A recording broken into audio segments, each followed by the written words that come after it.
Jason, you covered the look better on this one. Yes, indeed, everybody. Welcome to episode 79. 80. 80 episode. Welcome to episode 80 of the Primetime Gorehounds. I am Primetime James Thomas here in Davenport, Iowa, the US of A. You got Paul, who's over all the way out in the UK. And tonight we are watching the seventh installment of the Friday the 13th franchise on March 15th, 2024. Friday the 13th, Part 7, The New Blood, or Jason versus Carrie, depends on how you look at it. Ladies and gentlemen, we are live! Yes, indeed, Friday the 13th, Part 7. We are now officially in the Kane Hodder era of the Jason films, as this is Kane Hodder's first film as Jason Voorhees, and again, this is when we get Jason versus Carrie angle to it. But before we get into that, hopefully everyone's had a great week and having a great start to the weekend. Paul, how have you been? Been trying to keep myself busy and positive with stuff. I mean, and trying to find some casting agents to hook up with. So far, no luck. But I've been currently jamming that new album that Aborted just brought out called Vault of Horrors, and I can tell you right now, pretty much every song they've done is based on one of our favorite horror films. I'm like, fuck yeah, this is a really cool metal album. So there's that. And then I've got a couple things happening in April. It looks like I'm going to be traveling again for another carnival themed event, so that's gonna be fun. But apart from that, I'm doing pretty good. That's great to hear. That's great to hear. Traveling is always fun, fun, fun, fun, fun, fun. As for me,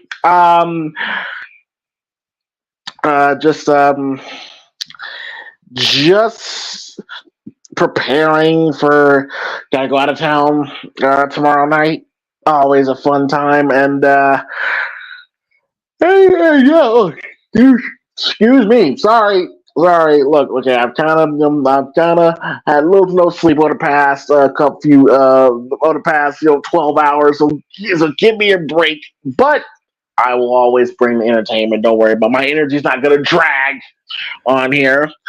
But yes, Friday the 13th, Part 7. Man, yeah, this is What are your thoughts on Friday the 13th, Part 7, The New Blood, Paul? Well, for starters, it's been a while since I've seen this one.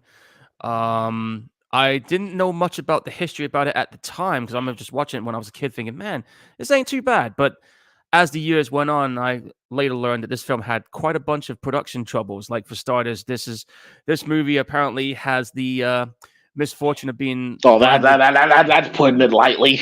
Yeah, I'm trying to be polite about it, but yeah, this movie unfortunately has the misfortune of being the most heavily censored entry in the series because, as you know, back in this was like the tail end of the golden age of horror movies in 1988. Slasher movies were being pretty much frowned upon and shitted on, and at the time when this movie came out, this movie didn't do very well against Nightmare on Elm Street Part 4, which pretty much kicked its ass at the box office. But I think one of the only good things about this movie, I would say, is probably this is the movie where we got to see the debut of Kane Hodder, who played as Jason for the next 4 movies on this one. But I remember just thinking this was okay, but not the best in the series. Look, MPA, I just love how they pick and choose what movies to censor, what not to censor. Like, you censor the hell out of this, but then you're perfectly fine with, the crazy shit that happened in Songs of the Lambs. You're perfectly fine with Hostel. But this is the film, oh, they're going too far, like, okay, all right, cool. The MPAA, they are nothing but pussies, in my opinion. They like, I can say the same thing about. I can say the same thing about the BBFCs in the UK over here. Which is our censor system. They're can be a bit assholish as well. I mean, like for starters, fucking the I Spit on Your Grave movies have been censored over here. Still are censored over here, by the way. And Human Centipede 2 got banned over here. It wasn't until probably after court hearing later that they decided to release it, although albeit had a couple of minutes cut out of it. But hey, spoiler alert, I ended up still getting the uncut version on import. So I win, you lose, fuck you. Oh, well, okay. Nice. But yeah, MPAA, they just completely took the movie out of John Carl Buechler's hands, who was the director of this film, and completely eviscerated this film when it comes to the editing. The uncut footage is out there, but it's very grainy. We're probably never going to see it in high definition. I think they actually lost. I think either the actual work print got destroyed or got lost somewhere. So if you're expecting an HD Friday 13 Part 7, it's not coming anytime soon, if ever. But yes, tonight this movie is the beginning of the Kane Hodder era of the Friday the 13th films. Now, I'm going to go ahead and get this out the way. Go for it.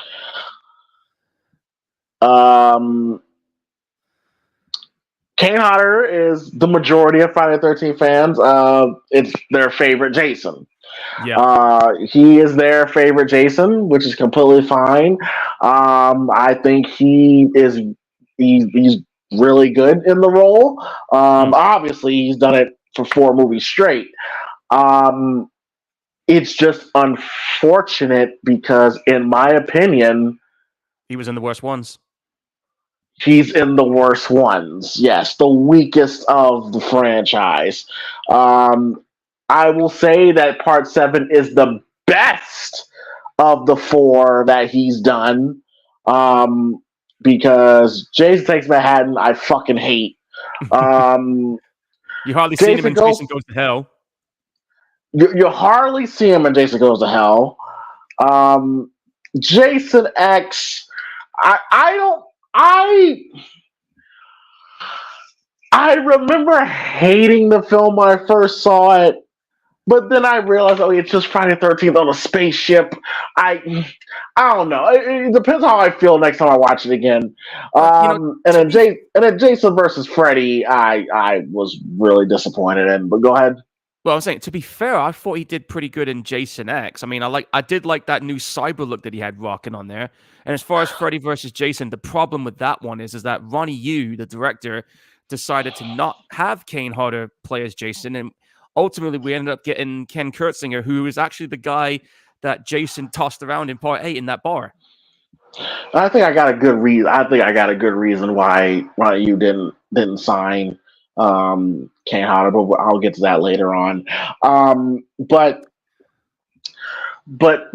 oh yeah, and Uber Jason, yeah. Well, we only see him for like 10 minutes.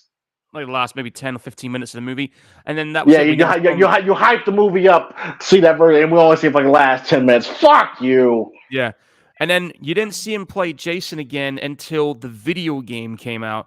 But after Friday the 13th, he ended up playing another well-known horror character that's been getting some traction, and that's Victor Crowley in the Hatchet films. And he was a fucking nutter in that movie. Yes, if you are deep in the horror community, yes, you'll know about Kane Hodder as Victor Crowley.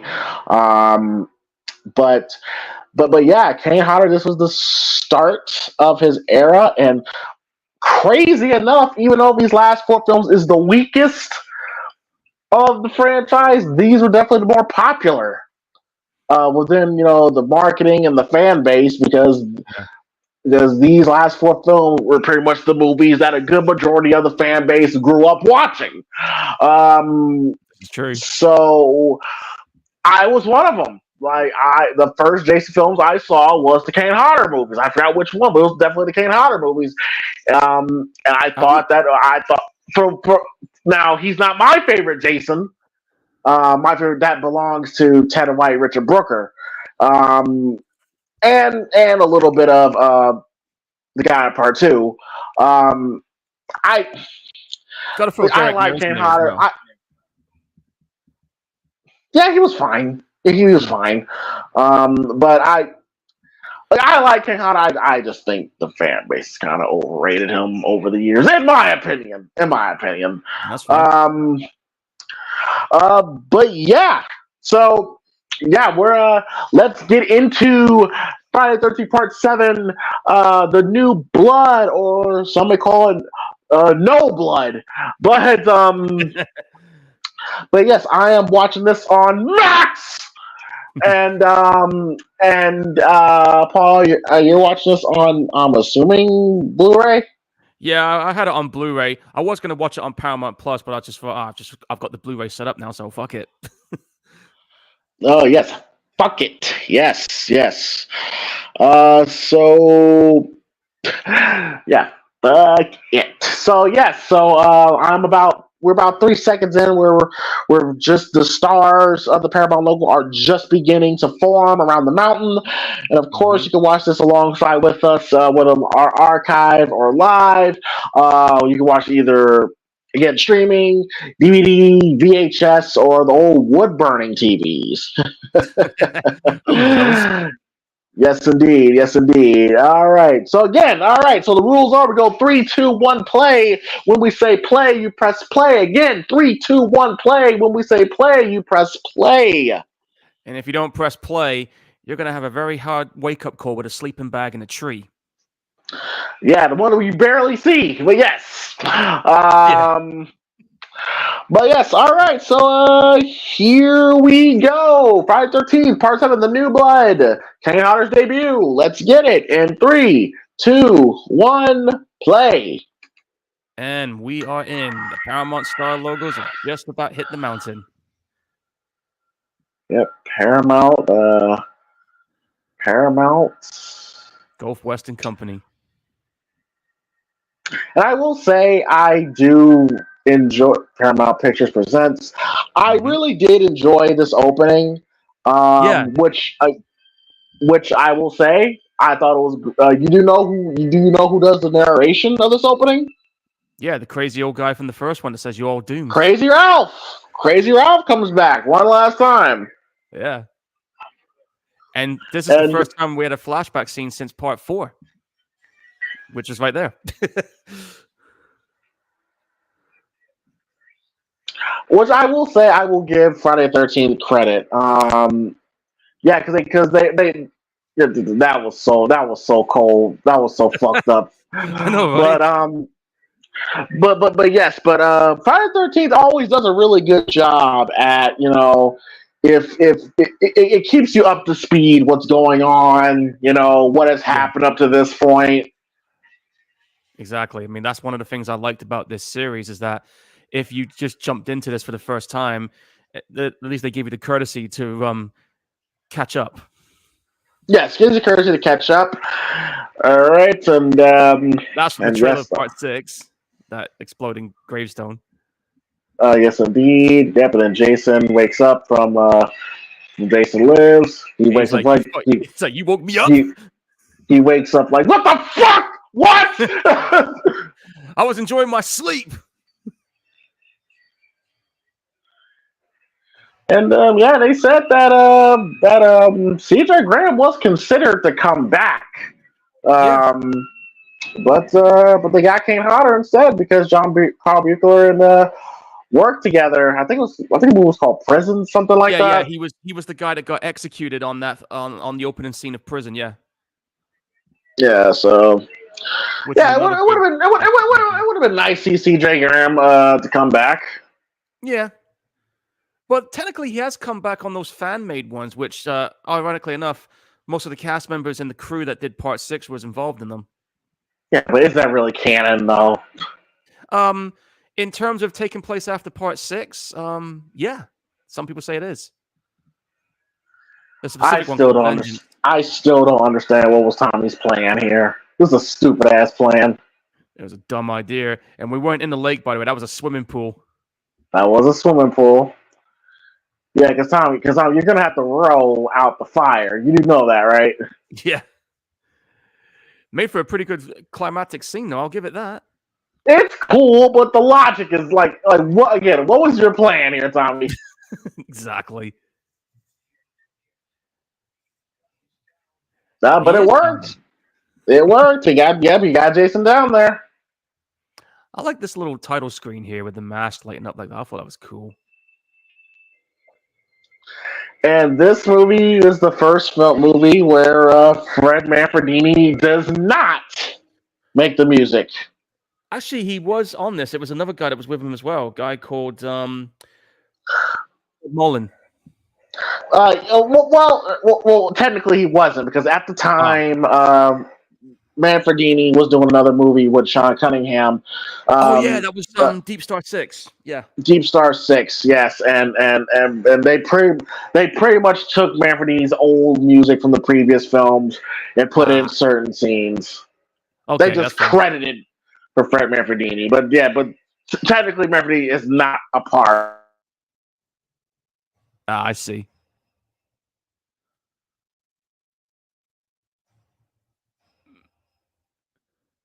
I think your mic just went. You still there, dude? I think James' microphone just nuked on us. Yeah, mechanical effects there by... Yep. I'm just trying to see if there's any more trivia bits I can read up on here while we're waiting for James to get his mic back up. What can I say about this? Yeah, as you guys didn't know, the director of this movie was pissed about this movie because this movie got submitted 9 times by the BBFCs just to secure an R rating, but the censors were like, nope, we're just going to keep cutting it down, and that's why I ended up getting this fucking censored. And there is Jason. Costume's a little different this time, which I've noticed.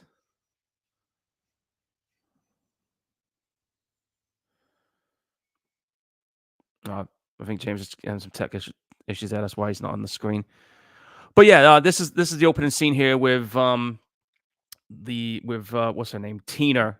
Yeah, Tina Shepard when she was a kid, and she had apparently her dad was one of those alcoholic type dupe people who got a little heavy-handed with the wife. I've seen some situations like that on other films, and also with things in general life as well. Your mic's still mute. Yeah, there you are, James. Welcome back. Oh, shit kicked me out. But all right. It's okay. I was holding the fort till you came back. I always thought this little girl here. I always thought that was Carol Ann from Poltergeist. She does look a little like it, don't she? Yeah. I swore.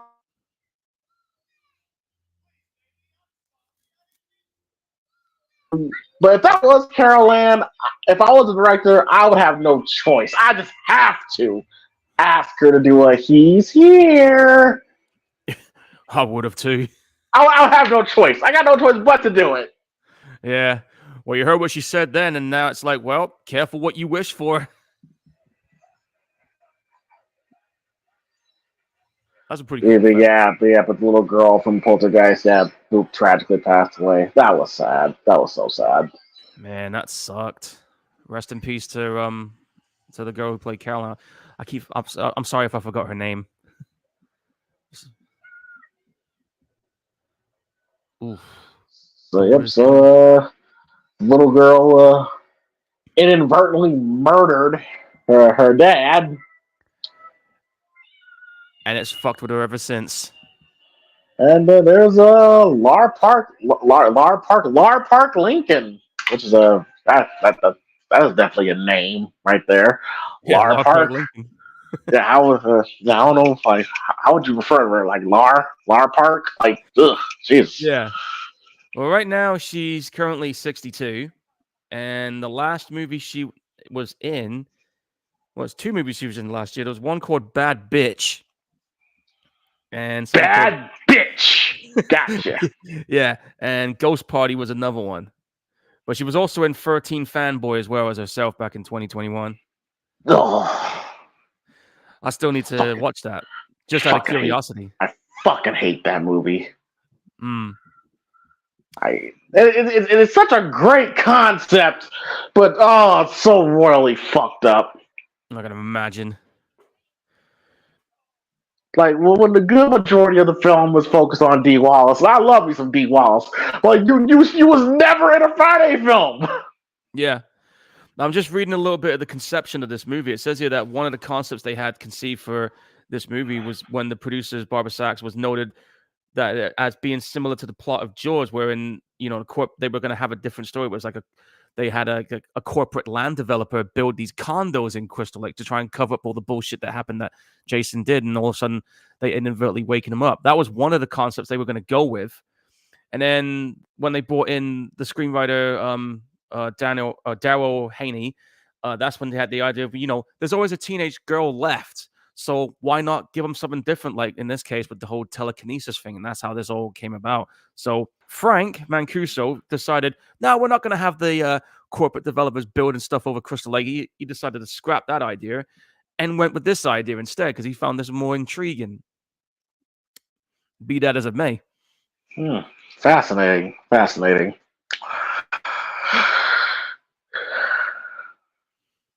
Oh yeah.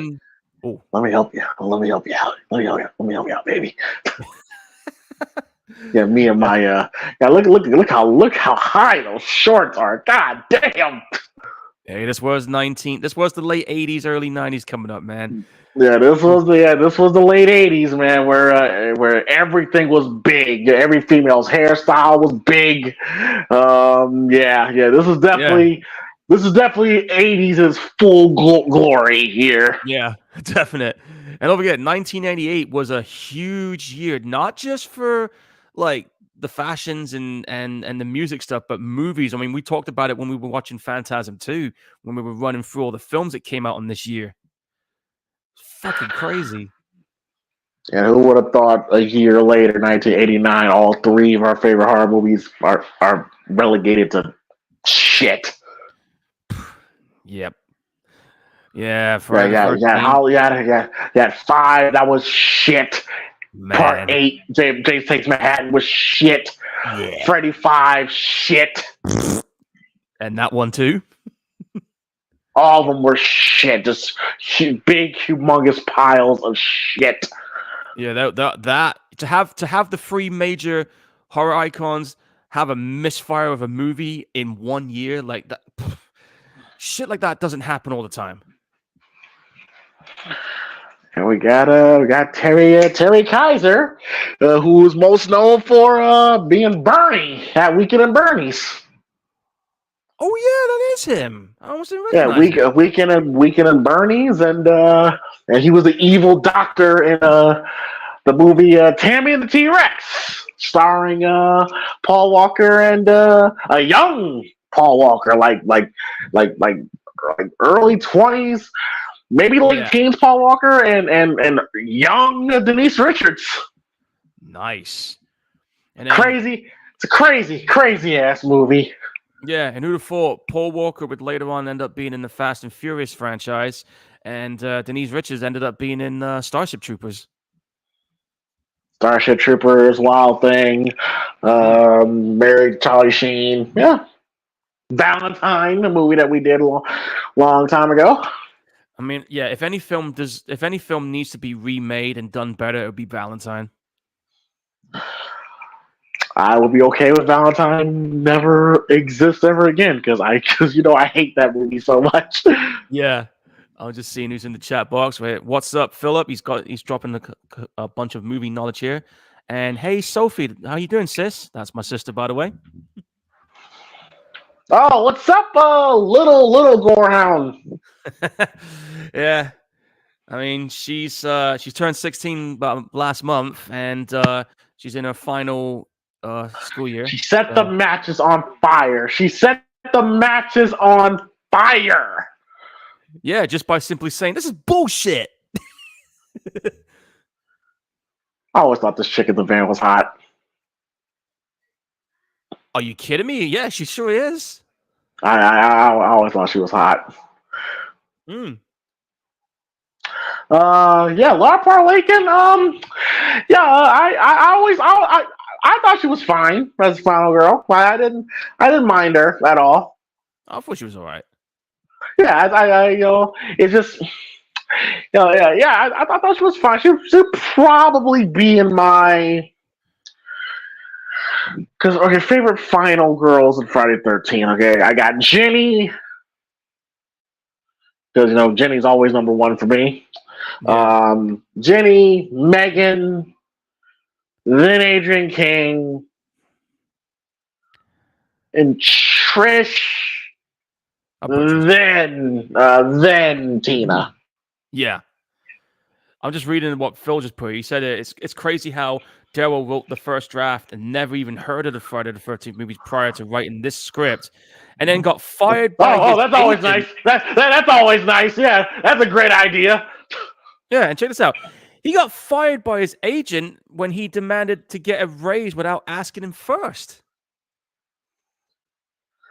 Yeah, that's a great idea. Get someone that doesn't know about the franchise to write your script. That's a brilliant idea.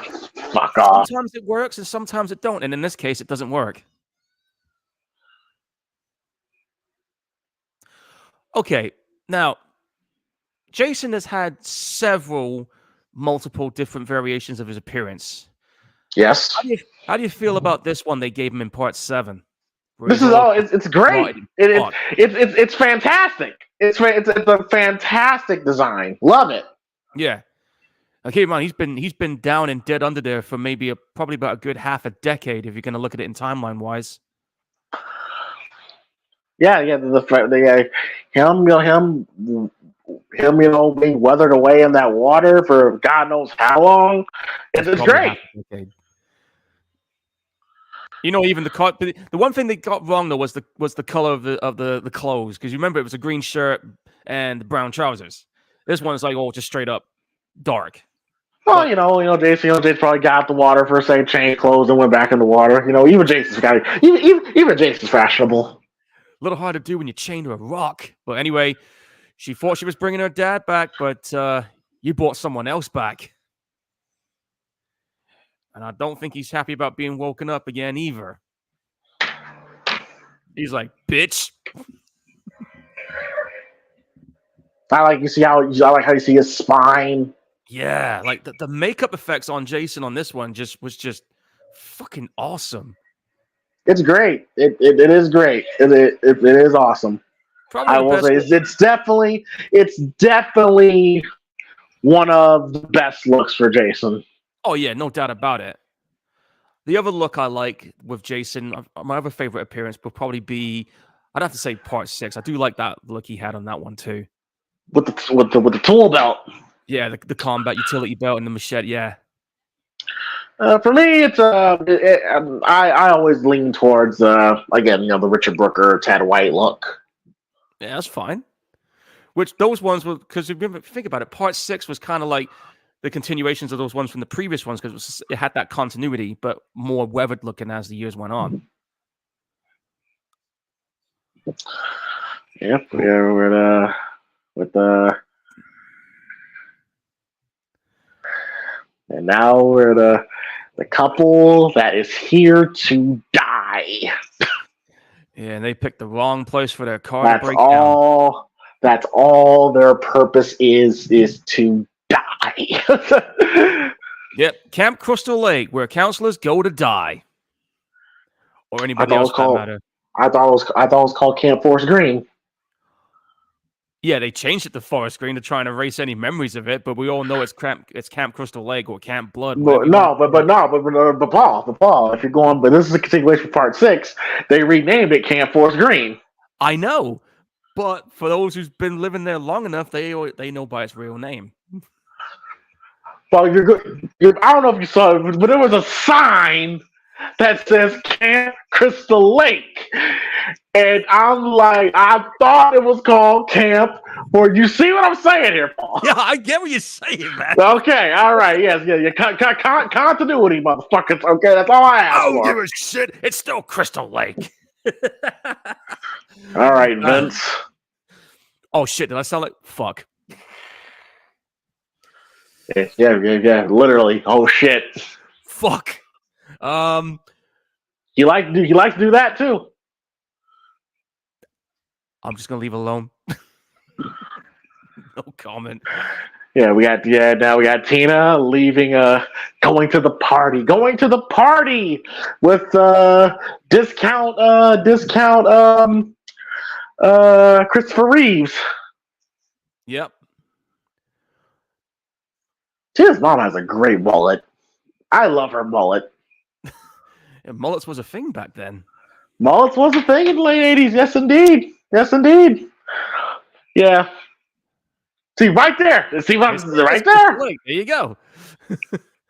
Damn, that makeup look. You know, I've got an actual figure, a toy figure that I bought 20 years ago, and it's based on that look he has in Part 7. It's actually behind me on my shelf. Now, why is it every time in these movies, somebody always gotta go somewhere? They gotta go somewhere to grab some firewood or go for a piss or whatever. and they always gotta travel like 5 miles away. You know, or they're carrying a lot of luggage and whatnot.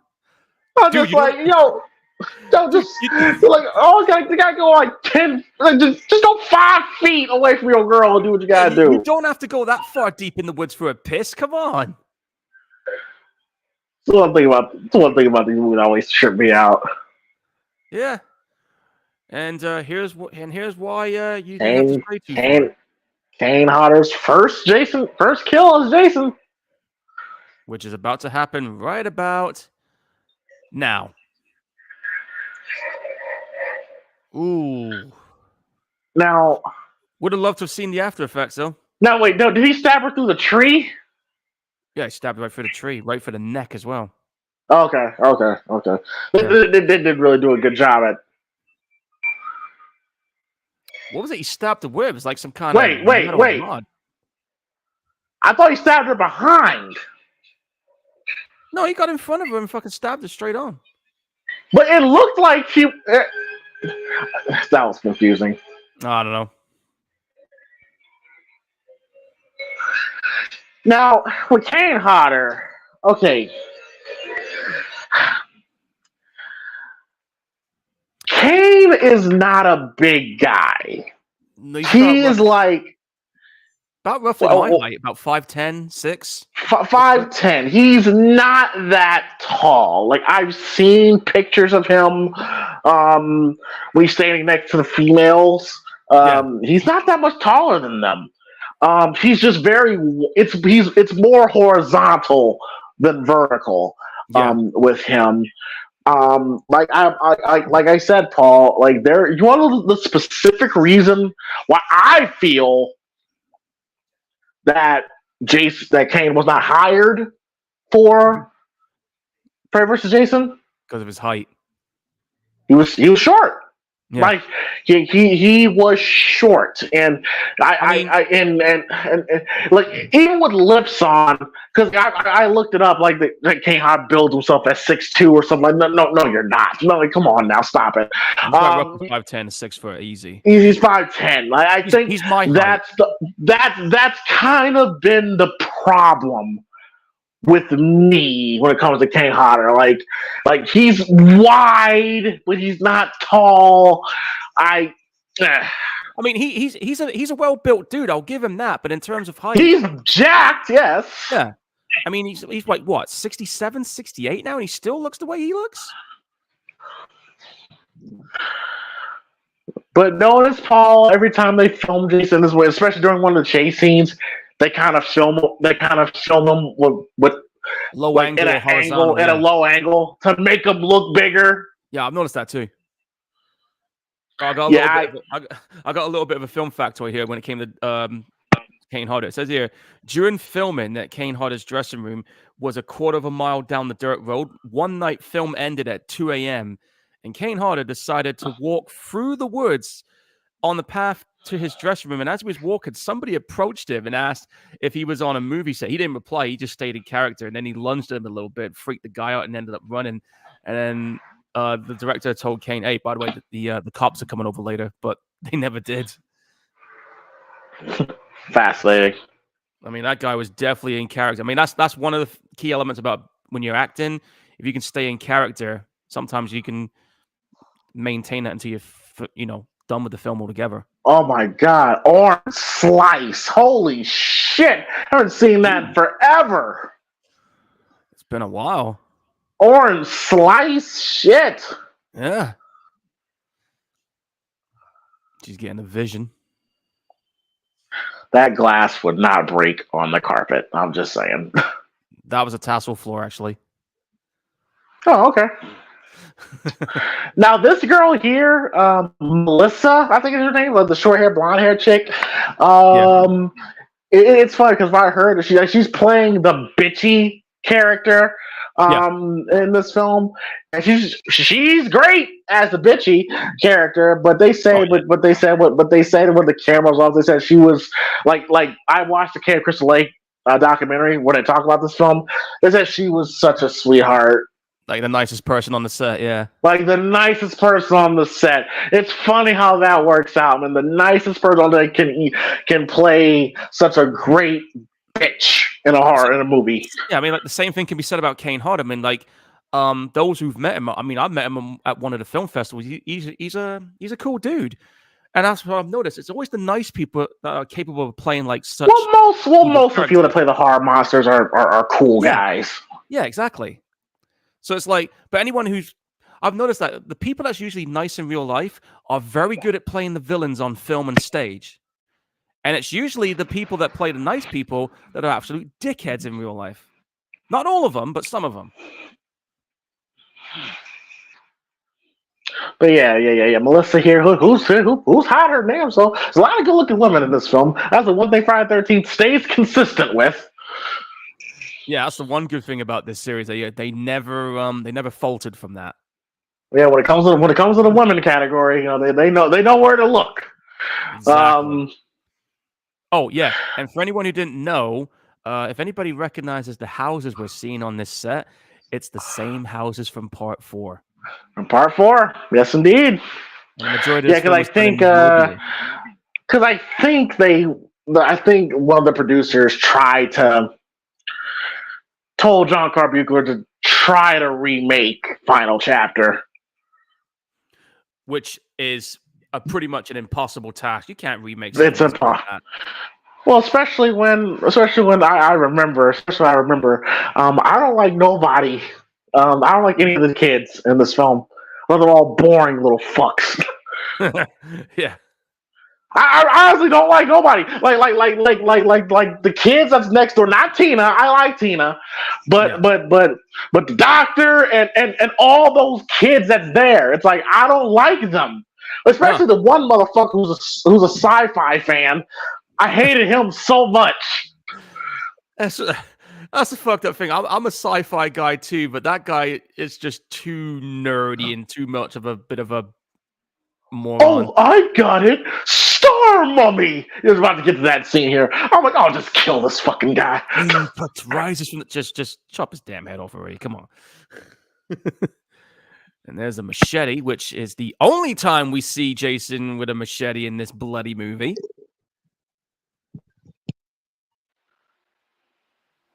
But yeah, I just feel like I just feel that man, if Kane Hodder was just like Richard Brooker size, he would literally be the perfect Jason, in my honest opinion. Yeah. Because I just feel that sometimes he I will say this about Kane Hodder though. As Jason, he knows how to violently fucking take someone out. Oh shit! They recreated the punching the heart out from Part 6. I'm surprised they never had the heart popping through his chest like they did in Part 6, but I guess it's because of the this was one of the scenes. This death and the scene we just saw was heavily butchered. Yeah, I mean, like I know for a fact that when we get to that bit in a minute, we all know it happened more than this. But with this scene here with the sleeping bag, I did see the unedited version. It works better with just the one hit on the tree. Yeah, I like it better with the one hit. Yeah, but yeah, man, blaster one. But yeah, like when people ask me, James, why don't you like the later portion of the it started becoming too gimmicky for me. Yeah. Like it kind of got to a point where we were like, they were literally telling the viewer that this is where we're at in this franchise, and like It was almost without the like bag, self-parody. it's batshit insane and crazy, and we're just gonna go along with it. And at that point, I'm just like, yeah, okay, we're bringing like because Jason is now full on supernatural. Like Yeah. he's full on supernatural now. And what do we got to do to combat that? Add another supernatural with telekinesis, and that's gonna become a staple of this franchise from here on out. When things get so supernatural, they come up with some crazy batshit ideas, which led to Jason Goes to Hell. Yeah, like the time when he starts like possessing people and everything. Which Possessing people, and then he had to go to space.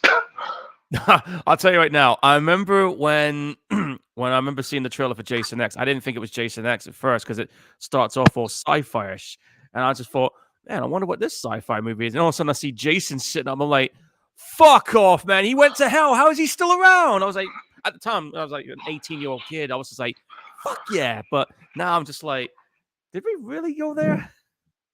Man, at the time when I saw that, I'm like, are you fucking kidding me? I couldn't believe they brought him back. I was shocked. They brought him in space now.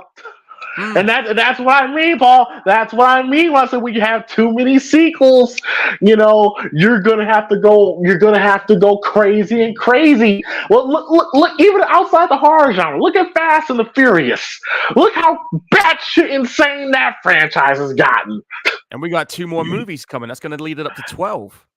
Exactly. Like before we know it, they're gonna be in space, racing on the planets. It's like they literally went from simple thieves to now literal superheroes now. And you want to talk about a series that has too many movies? How about James Bond? There's fucking 25 of them. But I forgot which Fast and Furious was. But when I saw Vin Diesel take down a helicopter with a car, I'm like, you know what, man? We really gone too damn far. Even I will admit that. I think that was on. I think it might have been part 9. I think. Or when The Rock just busted through his cast, who's supposed to have a broken arm. I'm like, Jesus Christ! Like they've literally become superheroes now. Yeah, it's like the first 2 movies were like a simple street race and stuff. Then Tokyo Drift was the same thing. Part 4 was kind of a callback to the original cast, but they stepped it up a little. And then from part 5, it became a heist. Yeah, it became a heist movie in part 5 because a lot of people say when The Rock stepped in, the franchise pretty much got a shot in the arm at that point. And then part 6 and part 7, it became somewhat like a espionage type deal. And then with 9 and 10, it just got to the fucking point now where it's like we're on some crazy superhero stuff. I mean, look at Hobbs and Shaw with a villain looked like a damn supervillain with the stuff he had sporting on his armor and everything. I was like, what the fuck is this? I didn't hate them, but I just thought that in terms of his stories, I'm just like, okay, now we're going into some crazy shit. From where we started to where we got. This is why, when we get later into the Friday franchise, I'm like, ugh. Yeah. And I know the studio, and I know that the studios and even the cast members have confirmed that the next 2 movies, this is it. That there's no more after this. So I don't know how that's going to end. What would be the? Yeah. I mean, honestly, we'll see. We'll see. That's what I mean, though. But honestly, the perfect ending was 7. You could have ended it right there. You didn't even need to go any further after that one. So you could have ended it with 5. Yeah, but again, you could have ended it with 7 with them going their own ways. And plus, as you know, James Wan did do part 7.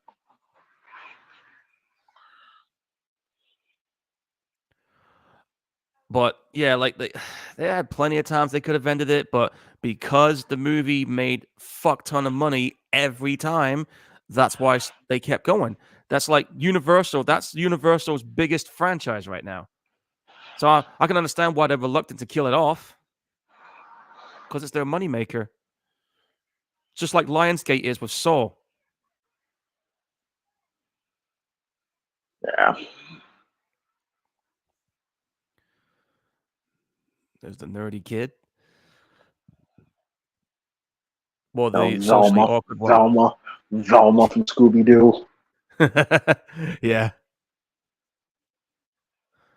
I did hear stuff about that recent Scooby Doo animated series. That one that had Velma in it. I wasn't too sure about watching that one. Oh shit! You didn't have to do that. You're a bitch. Yeah, you deserve to have your pearly necklace broke. Tina could have killed her right there. She could have killed her right there. She could have, but she's like, nah, I'm not gonna do that. Why is this dude so? I mean, I get Laura Parlikins up. She's cute. Yeah, she's cute. She's cute, girl. He's just got the hots for her. That's all it But comes down to. why do you care? Why do you like her so much? And it's funny because apparently I heard that that whatever the fuck the guy's name is and Laura Parlikins, apparently they didn't get along on set. Kevin Blair, that's his name. Yeah, well, whatever the fuck. Yeah, apparently they did not get along. I mean, it wasn't like a situation where it was toxic. They just didn't mesh well on set. They just didn't get along. You could say the same thing as well with Charlize Theron and Tom Hardy when they were in Mad Max Fury Road. They didn't quite get along either. Or Jack Nicholson and Shelley Duvall, like they didn't get along at all. No, definitely not. Shelley Duvall didn't get along with Kubrick. Incoming TV there. She literally just threw a TV at Bernie. Yeah. By the way, the guy who was in that guy there in the blue denim, his first movie he was in was the Hills Have Eyes sequel. He was playing Roy. I think it was that dude that was on the bike.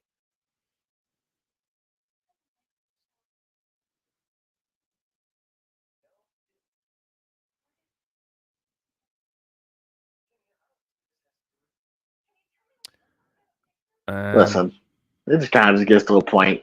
It just kind of gets to a point if a motherfucking TV's thrown at me and I was like, yeah, this woman is crazy.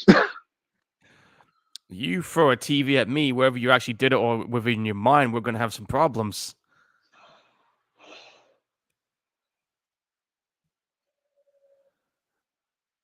And now she's getting visions. Now it's like, okay, this is what we do. This what we doing? Okay. I mean, yeah, she already had one vision where that guy got stabbed earlier.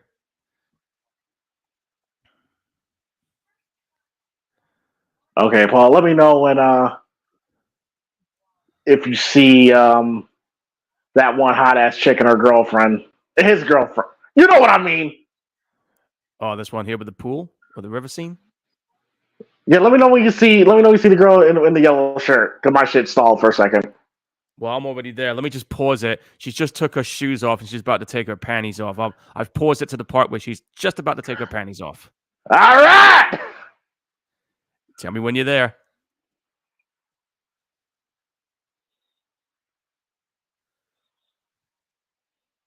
All right, she's running over there. She's taking her shoes off.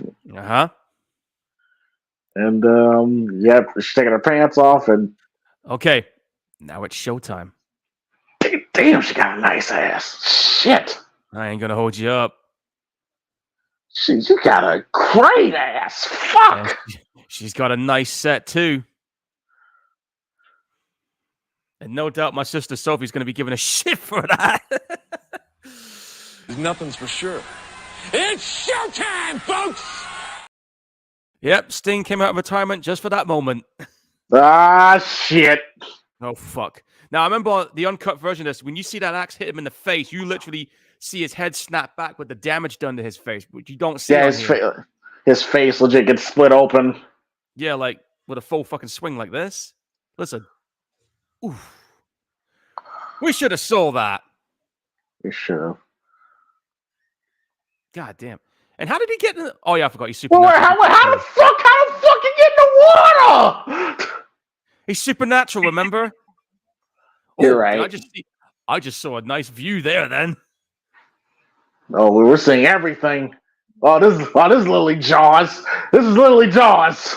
Did The music even sound like Jaws. Well, that's from part 6. And there she goes. Oh, fucking! I'll give you King Tut rises from the tomb. Rise from the tomb with my size 10 boot up your ass. Damn, she was hot too. Fuck. Yeah, come on, Jason. Why'd you do that? Your pussy! Hey, bring the camera, son. Bring the camera. All the young girls who want to make life with pussy, your pussy will perish with you in hell. May your pussy perish with you.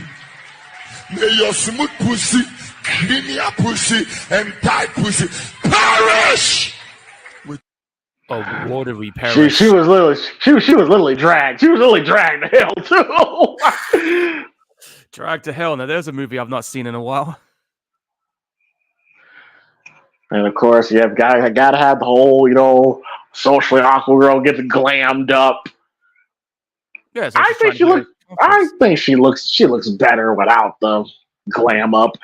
You see, me, I'm the type of guy who doesn't need you to be all, fixed up and makeup and all that stuff. Like, I always kind of like the girl next door look. Like Melissa here. Yeah. She kind of has that, she's not wearing any makeup and she's fine as fuck. Yeah, exactly. Like, sometimes you don't need to have makeup it's not necessary. If you got a good personality, you're a good-natured person, then that's fine. That's all I need.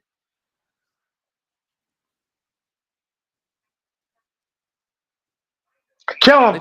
Kill him! Kill him! Kill him! Kill him! I'm surprised he hasn't had a Final Destination incident just being wrapped up. And speaking of Final Destination, they have finally started filming part 6. It's now happening. Nice shot of Jason there. That is a good shot, yeah.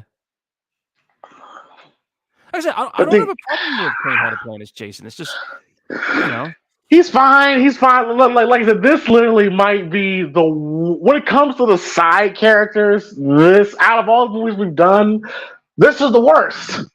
Yeah. This is the worst because, at least with part 2, part 4, part 5, they were interesting. And then you like them as individual people. Yeah. Here, it's just like they're just boring. I mean, maybe Melissa's the most interesting one because she's so bitchy, but yeah, like she's flirting with this nerd here, which is the fuck ever. Then you got a motherfucker that looks like a Jackson with this blonde black chick, which I totally forgot is even in this film. Keep in mind, this was written by someone who's never even seen any of the movies. That's what I'm talking about. Like that is on the studio's fault. That's their fault right there. That was Frank Mancuso's call. Yeah, Frank Mancuso. Yeah, you should come on now. And then the chick with the fat ass and cute ass face, is dead. Jaw style. Yeah, she got watery perished. Paul. Fucked up. I know what I just did, but I'm just kind of calling it in my own little fucked up way,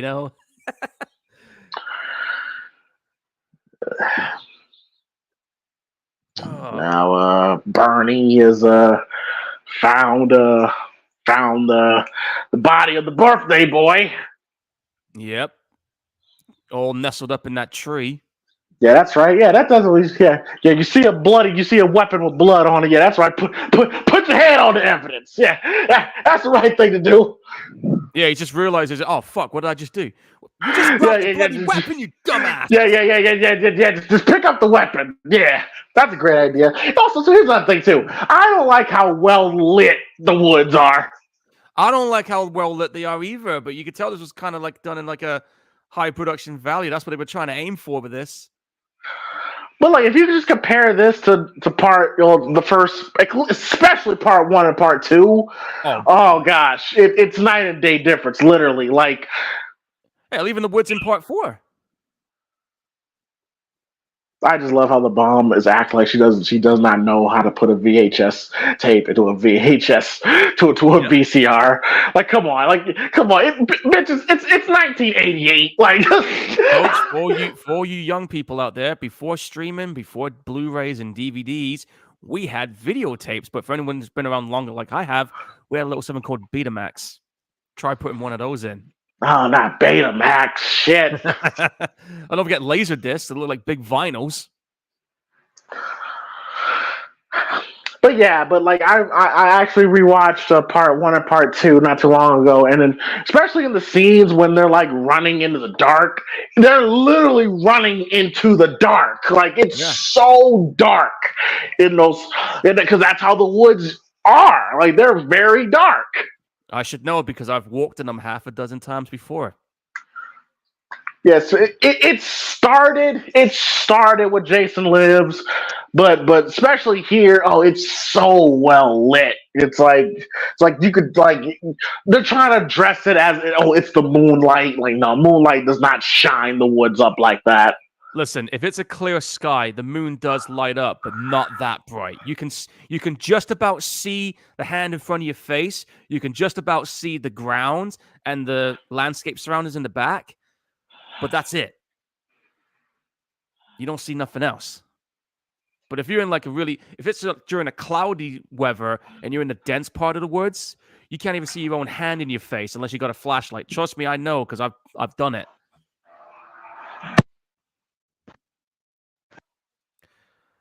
And dude, we're 45 minutes into this film already. We're halfway there. Doesn't feel like it's flying by. I know, but I just looked. It's kind of stalled. It's kind of stalled a little bit. Yeah. Well, Tina's on the run. She's like, "Fuck this, I'm out." And we now found out that the doctor was basically using her to pretty much cash in on her telekinesis, which is obvious from the first scene. Yeah, right from the get-go. Oh, another vision. Ooh. But chat, I'm curious because this movie has its fans. Chat, let us know if this is your favorite Friday the 13th film in the franchise. I met some fans that say this is their favorite. So let us know if this is your favorite and why is it your favorite. Whether in the chat or in the comment section. Yeah. I know for a while when I was a kid, this was my favorite at that time when I first saw it, but now it's kind of like, that's okay.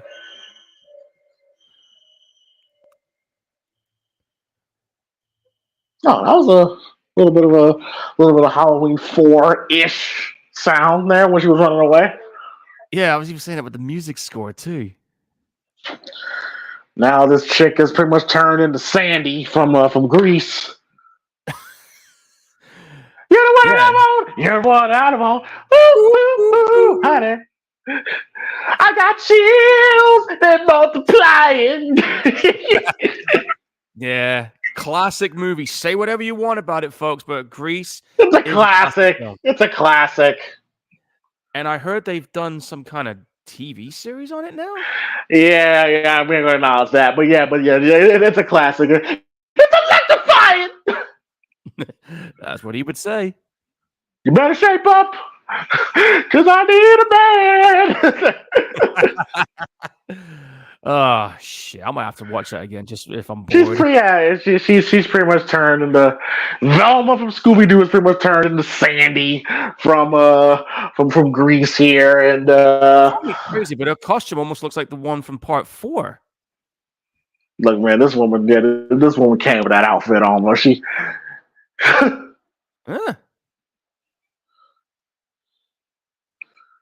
Oh, you want David? He's gonna drop in a minute. Don't worry. My glasses! Where are my glasses? They literally replaced that with the earring. Again, she's pretty much Velma. Jeez. How can you walk around in the stilettos? You can see they've been buried into the ground. your Well, feet she's would found bury you. it. There's no way you're running with those on. Oh, there he is. Oh, hey Dave, how's it going? With half your face missing. Oh, Jason's pretty much Michael Myers her right there. Right there with that tree, yeah. Yeah, he was behind the tree and half his face is covered. That was pretty much Michael Myers there. Yeah. Oh, by the way, that mask is actually the same mask from part 3, but they retrofitted it a little bit too. It's from the same Yeah, cat. no, yeah, it absolutely is. Absolutely is the same mask. Yeah. Where did this barn shed come from? Great. Like, it just randomly appears. So this is where Jason's been getting all his weapons all this time, huh? Now I do like. Now one thing I'll give Kane Hodder, he gives Jason like idiosyncrasies that we have not seen before up until this point. Like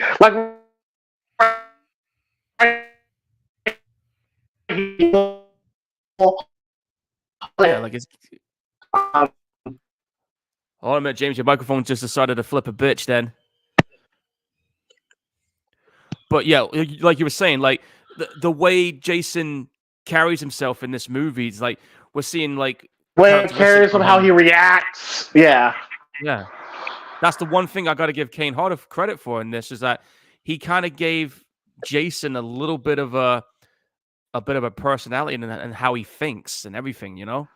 Like that I won't say personality. I want personality because he doesn't really talk, but he gives them some idiosyncrasies that we never seen before. I would have loved to have seen the after effect of what happens here. Nowadays, you would see it. Yeah, of course we didn't see it. We should have. Fucking censors lost their balls during this movie. Nick, what the fuck you doing out here? Where did you come? No. What the fuck was he out in the woods for? He's stalking her, man.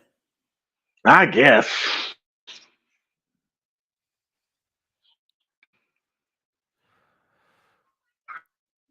You're fine. The car's fine. She ain't that badly hurt.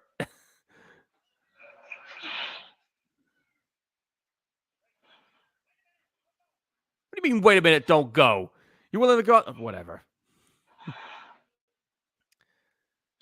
And of course, it's Jason. Jason senses teenage sexual relations. Yeah, if there's one thing the Friday the 13th movies teach you, sex equals death.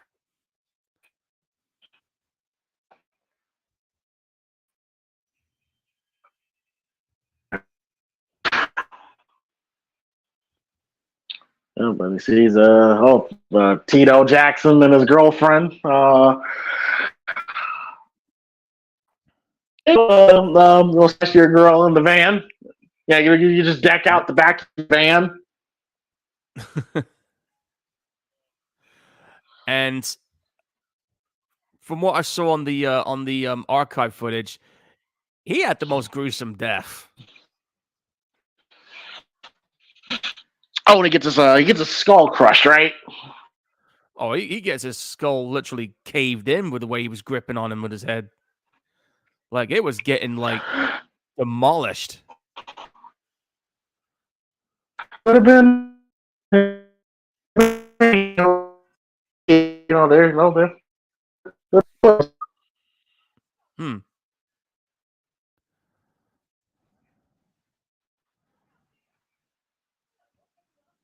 Just leave your girl in the van. Not a good idea. Oh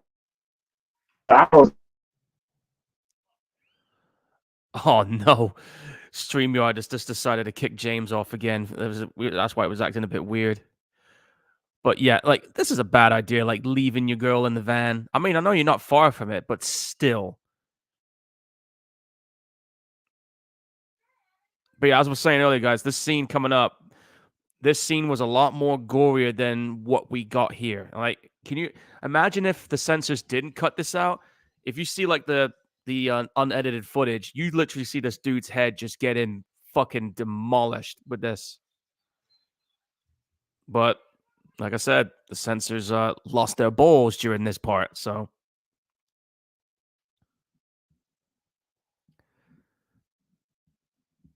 and welcome back, James. Tech issues, man, ain't they a bitch? I think he's still muted as well, but I think he's fixing his microphone a minute, guys. And then she literally, as you're about to see, that sound effect, that literally get an eyeful there. But I remember on that bit, you actually see the bit when her head goes down. You see the blood just shooting out of that thing that got jammed in her eye when her head goes down. Your pussy! Hey, bring the camera, son. Bring the camera. All the young girls who want to make life with pussy, your pussy will perish with you in hell. May your pussy perish with you. May your smooth pussy, linear pussy, and tight pussy perish with Actually lost my fucking train of thought there. But yeah, her pussy perished in an eyeful. I got a cold shower and a date with a soap on a rope. That's harsh, but okay. I hate that motherfucker, man. Well, and these two here, I don't even know their names. I don't think I caught their names. I'm gonna have to thumb through the credits to see if I can catch them. Oh, don't do it. No, nobody cares, Paul. I'm trying to find stuff to say. Well, there Nothing's goes for sure. It's showtime, folks! Yep, that it is.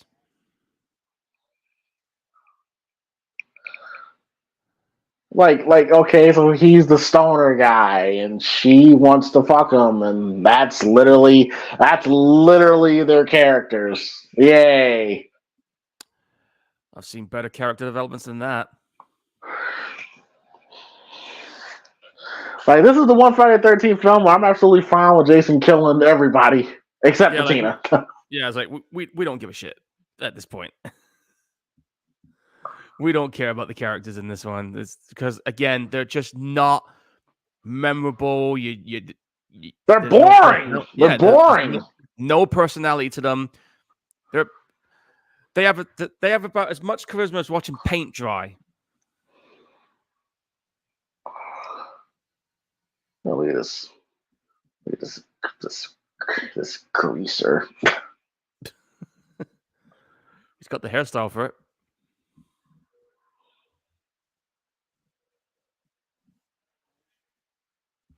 Does he now?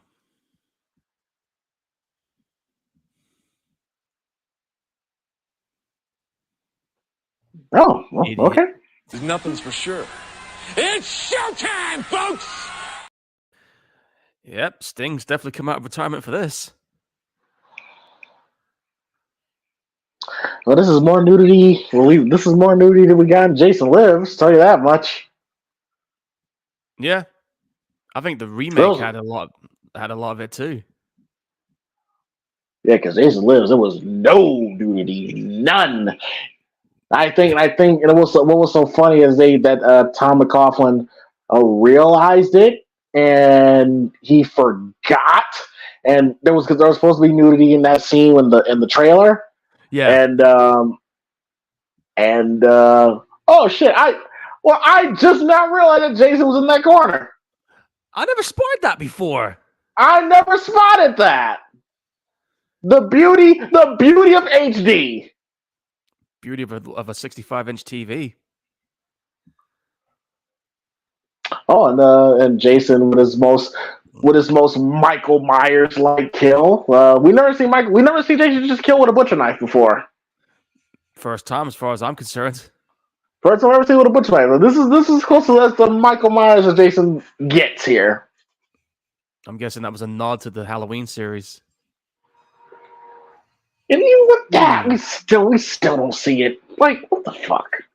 Fucking censors, man. Like, if they kept the gore in, this movie would have been somewhat at least more watchable and entertaining. Oh, this movie is tolerable. Like I said, out of the 4 films, like especially what comes after this is the most tolerable one. Yeah. Because part 8 was just like, how the fuck did a cruise ship all of a sudden, which was on a lake, ends up in never mind. In the Atlantic Ocean. It makes no fucking sense. Yeah. Nice little Colt 45 there.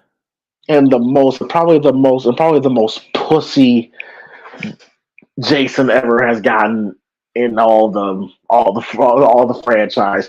Like the way how he died in part 8 was so insulting. He's literally calling out for his mommy. Because he has a big tidal wave of toxic waste coming towards him.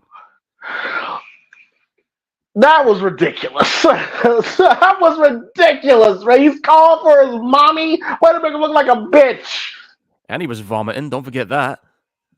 Oh, man, that's gonna be a day when we do Jason Takes Manhattan. Oh well, maybe one day it'll happen. It is gonna come at some point, folks. Because that movie, so goddamn lame. It's my least favorite. I will say that.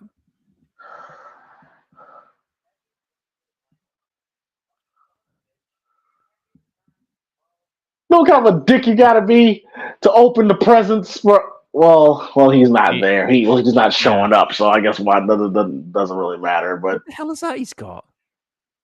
I don't know. Some video game or something?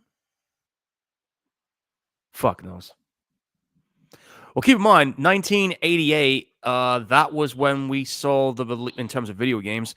That was when we saw the release of the Sega Genesis or Mega Drive, as they called it here in the UK. Oh, and don't forget, Street Fighter 2 came out around that time. Oh shit! No, Dave's just casually walking through the house. he's walking like he owns the place. Just casually just walking through the house. It's like come on, let's get something going. Let's get something going here, guys. Yeah, come on, man. Like, what are you guys doing here? Like Dave's just doing nothing, right? Just walking around the house. Like, come on now. You're kind of doing what you did on Halloween 5, where he's just walking around. Oh God. Like that, but well, yeah. Finally, he's finally about to do something. Yeah, with was it a machete? Looks like it. Yeah, he got his machete back. Hey guys, he just wanted his machete back. I forgot about that. Paul, when I saw that scene, I literally wanted to take a double barrel shotgun. I'm not gonna say it, but yeah, I kind of get the idea. He's trying to negotiate Jason with a fucking machete. And then on that one scene when motherfucking Candyman got stabbed, he's like, yeah, you're gonna need more than that to take out this old dog. And Jason stabs him again, like, yep, that'll do it. I'm just like, man, so what are we doing here? It's funny because I recognize that actor. That's his name, I think his name's Peter. He was in that Spartacus TV series, and he was one of the characters in the original Dead Space video game. That's great, but I'm just like, wow, this Friday the 13th program has become a parody. Become a parody at this point. Well, when it got to part 10, they certainly did, yeah. Definitely when it got to part, it became a parody. Yeah. I mean, I'll give them credit for taking it somewhere different, but fuck, dude.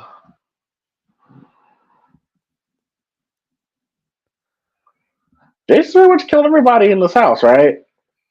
He's pretty much wiped everybody out except for Melissa and her.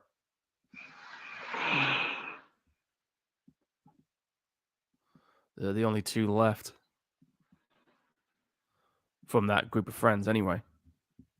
But this is definitely the house they're in. This is definitely the house from from part 4. Yeah, I could tell just looking at that bedroom. I think that was And Tommy's the room. layout. I don't know if this was Tommy's room or I don't know if it was the house next door. Might have been. Nice Yeah, bit that of weed weed there. looks so that weed looks so fake. It is. Well, they couldn't put the real ones on the film set because you can imagine, with the FBI, with the drug scares you had going on back in the 80s. Remember all those adverts they used to keep showing? Oh yes, the cocaine. Yeah. Yeah. Winners don't take drugs. I'm like, all right, whatever. I remember the old arcade video games had the same disclaimer adverts before the title screen came out. I'm just like, dude, we don't need to worry about that when we're playing a fucking arcade game. Come on now. Oh yeah, man. Yeah, in the late 80s, early 90s, they were really big on the whole anti-drug campaign. Yeah. Because it was back kind when of they thought weed, back when they thought weed was like they treated weed like it was crack. Yeah. Although now there is some some of them have been used for medical reasons, like when it comes to like curing asthma and stuff. I mean, I remember one of my friends who had migraine issues. And when he started taking the medicated version of it, he doesn't have them anymore. Where is Jason? I don't know, but that's a nice little kitty cat right there.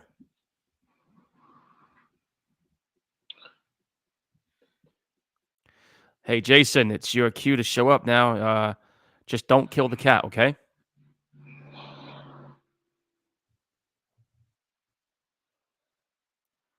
Oh, here we go. Heads up. That head looks so fake. Jeez, that is unbelievable, that looks dude. so fake. It was. And they're gonna toss out the window. Have a nice flight. That's a dude. That's a dude, by the way. Yeah, I can That's tell. a dude. I can tell. That's a dude. Oh my god! That was a. Come on, man. That you could have had a different camera angle for that. You can see the dude's fucking face, for Christ's sake. Who's in charge of that? Who's in charge of the camera position? Who's the photographer here? Your pussy! Hey, bring the camera, son. Dude. That was not even pussy. That was something else perishing.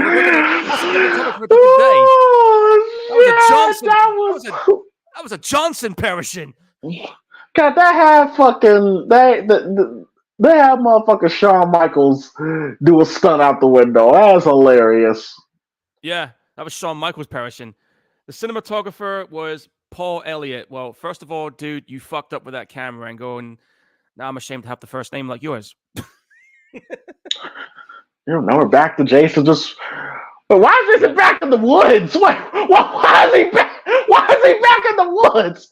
I don't know. I guess he wants to be one with nature. I don't know. Oh, I remember Bernie here. Bernie acts like a straight bitch here. I remember this. When he puts Tina's mom in front of Jason, he acts like a total bitch here. He's a dickhead for doing this. You find your own way back, you piece of shit. Ah, shit. Yeah, you're right. He is a fucking coward. What the hell is that he's got? What is that? But he is leaving her ass. Yeah. I'm trying to figure out what that is he's got in his hand.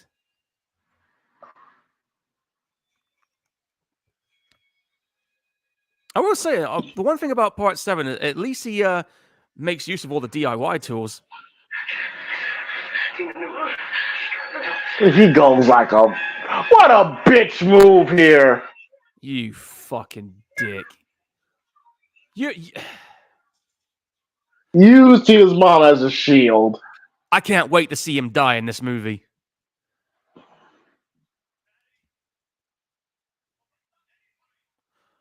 Yeah, they can't answer you right now because most of them are like missing their heads and stuff.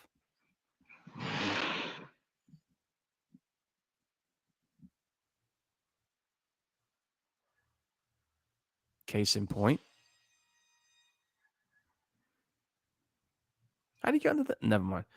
Shouldn't he have been the one that loses his head for that machete shot? Instead, the other guy lost his head. A bit of a. Never mind. He's got a gun! He's got a gun, but does he know how to bloody use it?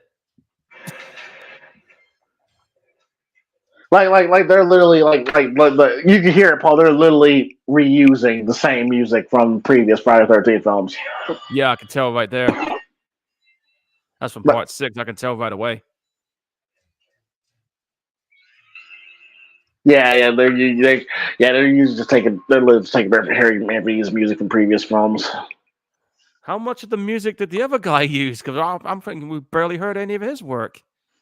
That's how unmemorable it is, Paul. Like, you can't even think of. Well, I do like some of the, like the Tina music, like the da da da da da da da da. I like that music. I don't mind it too.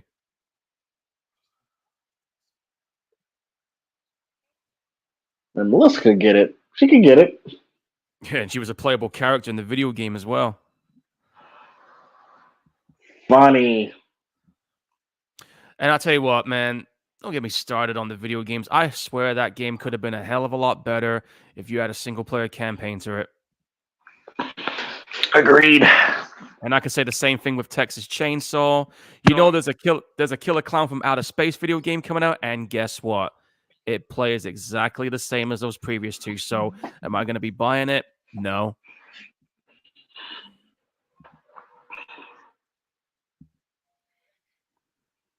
I'm going to wait for System Shock to come out on the consoles. That is right. I totally forget that Jason literally pulls out random ass weapons out of nowhere. Yeah, he got it from that tool shed where he killed one of them. Well, it makes sense now because I remember when I was younger, I was like, where is he finding this shit? Right? It's like he literally pulls the saw. We're about to see him. Like it literally feels like he pulls it out of his ass. What is that? It's like a fucking weed whacker with a saw blade on it. And this is the only time we see Jason using anything like this. Like, now that's cool. Kane looks cool here. I will say. He looks pissed off the way he's looking. Again, what is it? It looks to me. It looks like a weed whacker with a saw blade on it. No, imagine this scene in 3D. This thing would be cool in 3D. Having that popping at the screen at you, that would have been great. Man, if only. Oh, Bernie's about to get it. And rightfully so. This bastard has it coming. How do you not see Jason behind you? He's behind you. Oh, no, he isn't. Oh, yes, he is. He's right there. Yeah, that's right. Yeah, man, make it slow for this bitch ass. Yeah, and this scene went on a lot longer on this one, too, which we didn't get because you actually see it going, cutting his ass in half. Oh God! That was so heavily edited. Like I said, I wanted to like this movie, but the fucking censorship, man, it's just like it makes my fucking blood boil. I hate it when people do that on films. Hate it.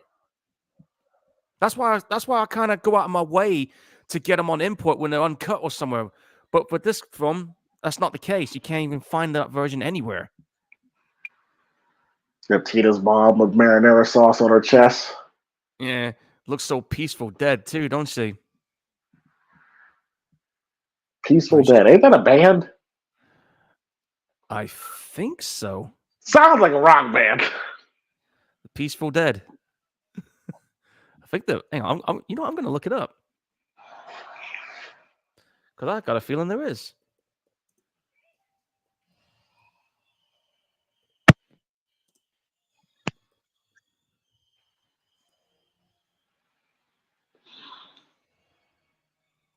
No, there ain't, but would have been cool if there was. Oh, okay. Jason on his Michael Myers. Oh, Jesus. Jason on his Michael Myers shit here. And I don't know if you noticed, but that guy's mouth was kind of moving when he was hanging upside down. All right, here we go. Now we're at the Jason versus Carrie portion. Yep, here we go. I always wondered why Jason was a little hesitant in killing her. That is a great question.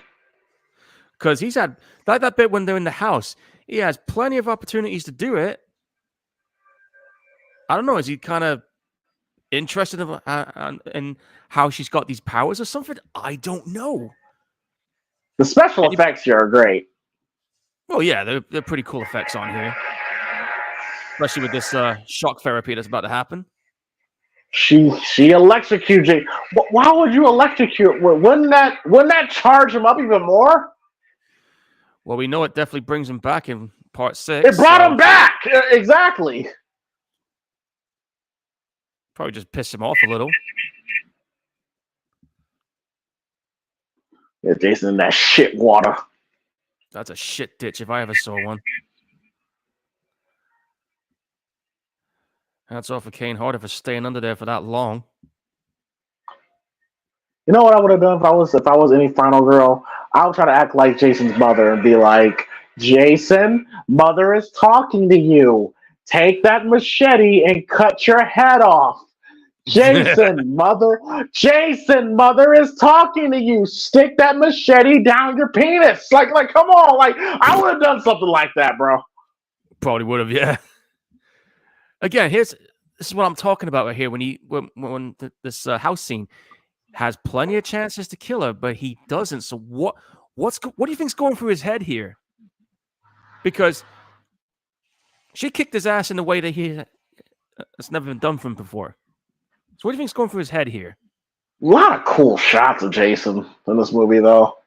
Yeah, some really good. A lot of cool shots. I am just.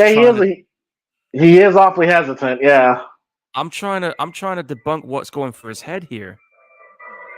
You can see his eye. I like that music.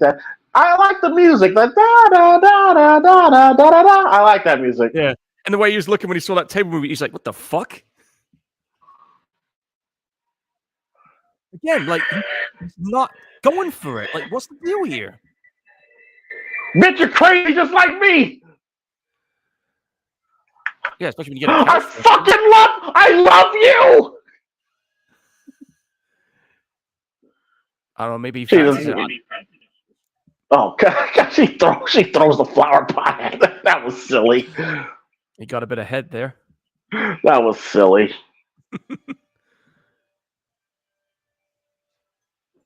He's like, "Look, we need to talk." She is whooping his ass though. Yeah. Oh, and Kane Hodder actually did have that roof land on him. Makes sense, okay, because he is a stunt man. Yeah, and I'll tell you what, he's lucky to be alive after that stunt incident that burned a good portion of him. Before this film, like burned his hand, right? If you look at his upper arm and his neck, you can see that's where the burns were. If you watch that Kane Hodder documentary, you do actually see the images. I think there is an image of what it looks like. I'll see if I can find it, and I'll share it to you. You are nuts. Oh, Melissa. I don't believe you.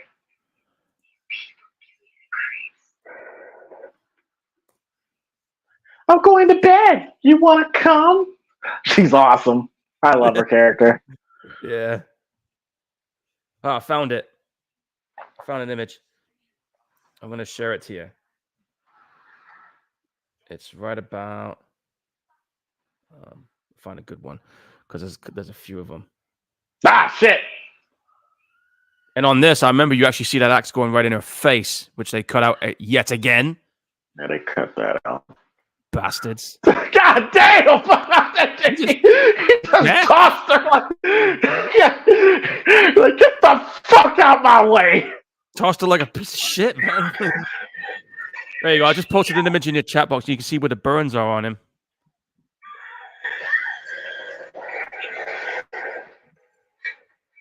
Ooh, damn! He almost had him there. Oh no! You gotta be quicker than that. Gotta be a lot quicker.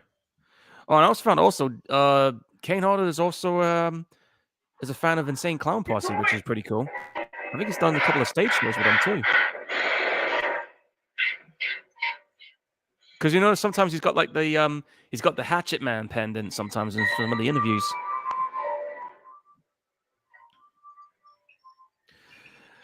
Listen to Jason's reaction when he gets smacked in the face. You hear his reaction when he got smacked in the face. He's like, oh. I don't know why that was so funny. Because it is. Shout out to Kane Hodder, but see, Kane Hodder can do stunts. He can do that because he's a stunt man, like I said. Exactly right. And he fell down hard through them stairs, man. Oh shit. Yo, this Nick dude's a bitch. Yep. Gonna try and crush his back. Why is his stomach? Why is his foot on his ass? I don't know. Ew.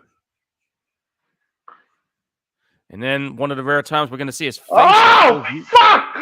Oh, put his fucking mask back on. You can see the skull in his eye socket, dude. No, I don't like Jason doing that. Like No, I don't like that. Dude, Jason, you're a fucking zombie. That shouldn't be bothering you. Nah, come on now. Yeah, I mean, is he supposed to be undead? That shouldn't even affect him. Yeah. See, Kane Hodder gives Jason lungs. That's what he did. Yeah. Look, he broke his leg. Oh shit! Look, he broke his leg there. Damn. Well, he did hit the ground feet first, so it kind of makes sense. But I love the continuity with Jason's. Like, you see every scar he's ever had from up until this point is on his face. I love it. Yeah, the gunshot, the axe to the head, that machete that took almost half his damn head off. You can see it there. Yeah, I love that. I love that attention to detail that they put. Yeah, and that bolt that cut the side of his face open. Mm-hmm. Like, Jason's been through a shitload. 7 movies in. Oof. That is an ugly motherfucker. Yeah, he's one ugly motherfucker, all right. Now, this I'm surprised that Kane Hodder actually agreed to be set on fire again, despite the accident that happened to him before this. And this was Kane, he's committed. He's committed. Yeah. And keep in mind, guys, this was a full 40-second controlled burn, which at the time was a record holder. Yeah. That was until Maniac Cop 2 came out, and we all remember that scene. Like, fucking A, man. How great would have been if Freddy's voice came out that fire? That would have been fucking awesome, dude. But again, Kane Hodder, man, you got some balls to be willing to be burned again despite what happened to you. Oh, that's a great shot. The great shot of Jason on fire. Yeah. 40 seconds. I mean, if you were doing stunts, do you think you could handle this? Not 40 seconds. I could probably maybe do 25 or 30. I'd be too scared. Oh, you know me, I'm crazy enough. I've been blown up by a firework, remember? Wait, so this Nick guy lives? Yes, if I remember correctly. Fuck Nick. I know, right? Guy's a bitch. And I died in part 2. Like, what the fuck? Yeah, but they're about to blow up the house. Literally blow up the house. Oh, they put a shitload of dynamite in this place, because watch this place go. It just goes. Yeah, that was a real explosion, folks. Like, that damn near killed everybody on set. They blew the living fucking shit out of that place. But yeah, that was folks. That when the house blows up, that was an actual explosion. It's gone. It's not even there anymore. Like a couple cameras got fucked up that day. And I bet you somebody got blown back into the lake for that shockwave. Hell yeah.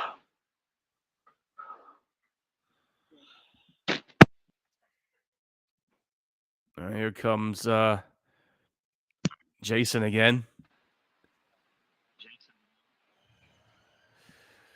How does Jason die in this? Her dad pulls him in, if I remember right. He's hardly got any clothes on after getting roasted.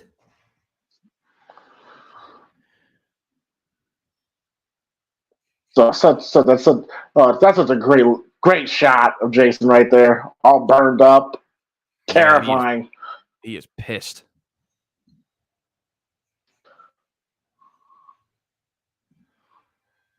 I think Jason's demise in this one was kind of lame.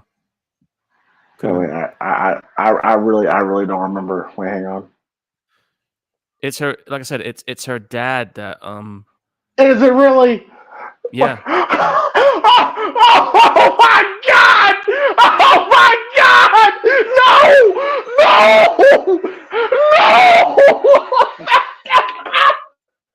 Oh, and I don't know if you and I don't know if you knew this, but there was another version of that, and he's all decomposed like Jason, but they decided not to go there. And if I remember correctly, the original ending for this was you see a guy in the lake doing a bit of fishing, and Jason pulls his ass in. That was the original ending for this. I remember that distinctly. But they decided to go for this like ambiguous ending that we're seeing right now.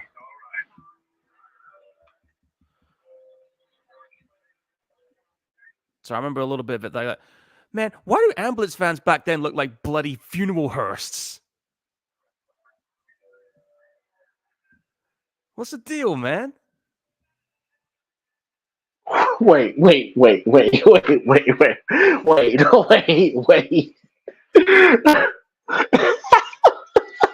Yeah, you saw what I saw, dude. You saw what I saw. Oh. I'm expecting the tall man to drop out, but there you go. Wait, and that's it? That's it, yeah. That's it. Shit. Oh, shit. Oh, wow. Wow. No, wait. Okay, hold. Okay, Paul, you're gonna have to give me a minute. Wait. All right, I'll give you a minute. But yeah, guys, there you go. That's Friday the 13th, Part 7, or AKA Jason versus Carrie. We just saw at the end there, we saw Tina's dead dad popping out. Wait, I'm sorry. Just the sheer ridiculousness. So I just saw Tina's dead dad, who I guess was in the lake this whole time. Yep. His body was never recovered, right? Okay, all right, cool. Nope. All right, so he pops down by the pier. And he popped out like a fucking superhero and then dragged Jason to the ground. You said there was gonna be a zombified version? Yeah, there was. There was a version where he's all zombified, but they decided not to do that. Even that shit's stupid. I know. And like I said earlier, and there was a different ending. The different ending is that you saw a guy fishing in the lake and Jason pulls his ass in. That was going to be the original ending.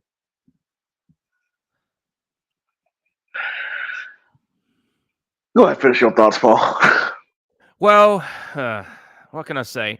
Like, I don't want to hate this movie, and I don't, but you could tell this movie got butchered, and it could have been a lot more better, and there could have been a lot more to it if they had their balls and stuck to their guns. You would have had a pretty good Friday the 13th movie here.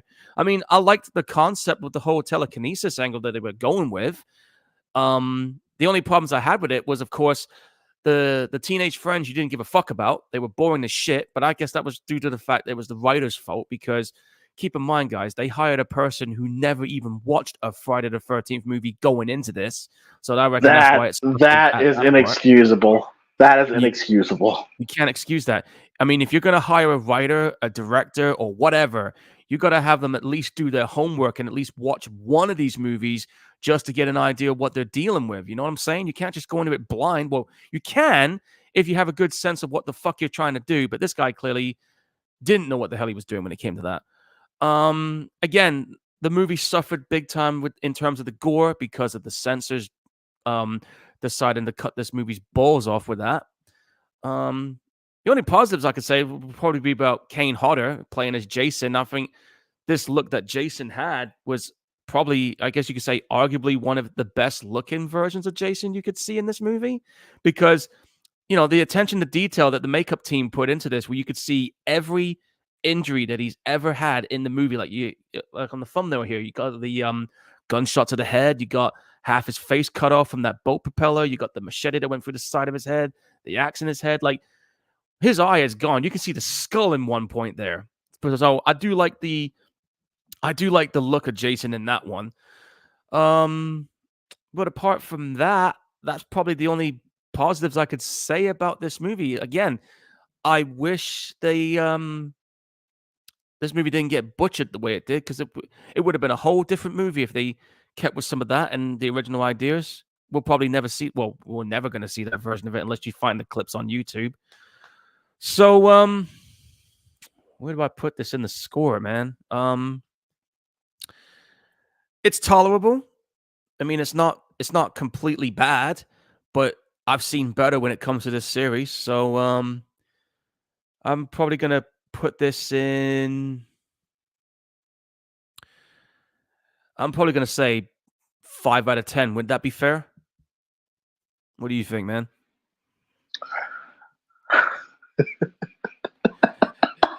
James is still not over that dead dad busting up here. I know. That depth. We was better off. Jason was better off being dead by the explosion, man. I'm sorry, man. He's like, I'm dead. Like, just let Jason get killed in the explosion. That I wouldn't buy that. But bringing Tina's dead dad back, like, come on, man. How he it looked like that motherfucker been in the water for like 5 minutes. Yeah, like he was dead for a decade. He clearly didn't look like that.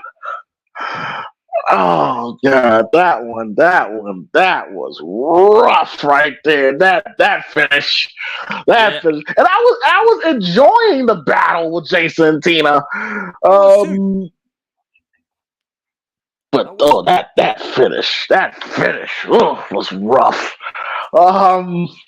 Could have been done better. But I will say that it's enjoyable. It's definitely enjoyable. Like I said, out of the 4 films Kane Hodder does as Jason, this to me is the best film he's done. Yeah. Which again isn't saying much. Like, look, listen. The Friday 13 films are not, even part 1 and part 4, which I love, they're not great movies. Okay, they're not. No. But compared to the first 4 and the last 4, the first 4 films, I already told you, Paul, are superior. To me, that's the franchise, the first 4 films. Yeah, you could have ended it right there on the final chapter. You could have ended it there. You could have ended it with Jason Lives. You could have that change. But imagine this. You could have ended it on 6 or 4, and we never saw another one again until maybe Freddy versus Jason or the remake. Exactly. But yeah, it's just very unfortunate that Kane Hodder is he now enters the shitty era of the Friday the 13th films. But again, like I said, this is late 80s. This was when the Jason films was really starting to get popular. Bro, I remember how Jason Takes Manhattan, as dog shit that movie is. The promotion was fantastic. I remember I remember that teaser trailer where you see New York City, you see a dude standing there, and he turns around and it's fucking Jason. I remember seeing that on one of the videotapes I rented back in the day. And I was like, "Yo, that was pretty cool." But Jason was on our Arsenio Hall show. Kane Hodder was on the Arsenio Hall show as Jason. Yeah, and don't forget the Times Square scene, which is probably even Kane Hodder has said that was his favorite moment during his time as Jason. Yeah, like the marketing was fantastic. The damn shame the movie's ass. But in Toronto. Most of it's in Toronto. Yes, Vancouver. So Paramount robbed y'all. Yeah, the reason why I say y'all because I wasn't even alive when that movie came out. I was 5 years old when Part 8 came out. And then Jason Goes to Hell. I mean, that's its own movie, in my opinion. That's its own universe. I kind of have a soft spot for that one. I mean, again, I know you don't see Jason a lot, but I give the filmmaker credit for trying something different. Well, technically, we don't see Jason with the hockey mask in Part 2, and that's one of my favorite ones. Yeah. And I will say that Jason Goes to Hell was pretty damn gruesome, too. Next to Part 4. It's gruesome, yes. Like that dude fucking melting. I'm just like, you know? Yeah, but it is a shame that Kane Hodder, is in the later films. It would have been nice to see him, but imagine how great, this movie would have been if we saw Kane Hodder in a prime Robert Englund. 1988, this is Part 4. Like, it would have been, I'm pretty sure it would have been, Freddy vs. Jason would have been a lot more well-received, well-respected if it came out in 88, 2003. I fully believe that.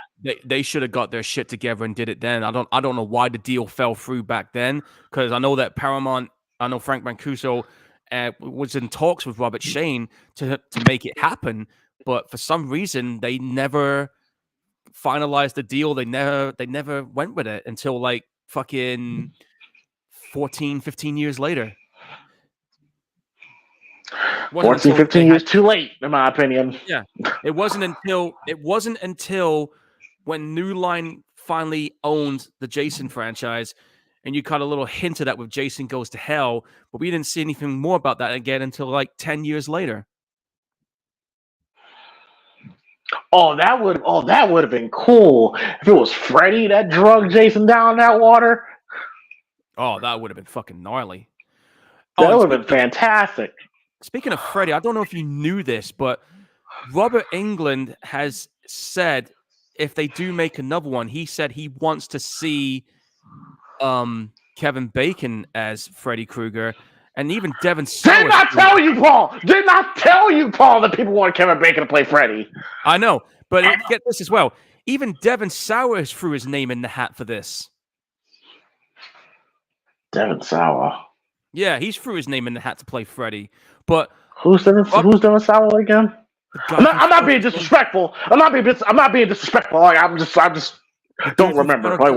Final Destination. The one that played Stan in the Eminem music video. Oh, him! Oh, okay. Yeah, okay. That guy. Okay. Yeah, that guy. So you got that guy that threw his name in the hat. Robert Englund is hoping Kevin Bacon does it. I could see either one of those pulling it off. I've been wanting Kevin, but even that might be too late because Kevin Bacon, he's in his mid-60s now. Hang on, let me see how old he is. Give me a second. He's probably I think he's 65 now. Let me check. Even that might be too late.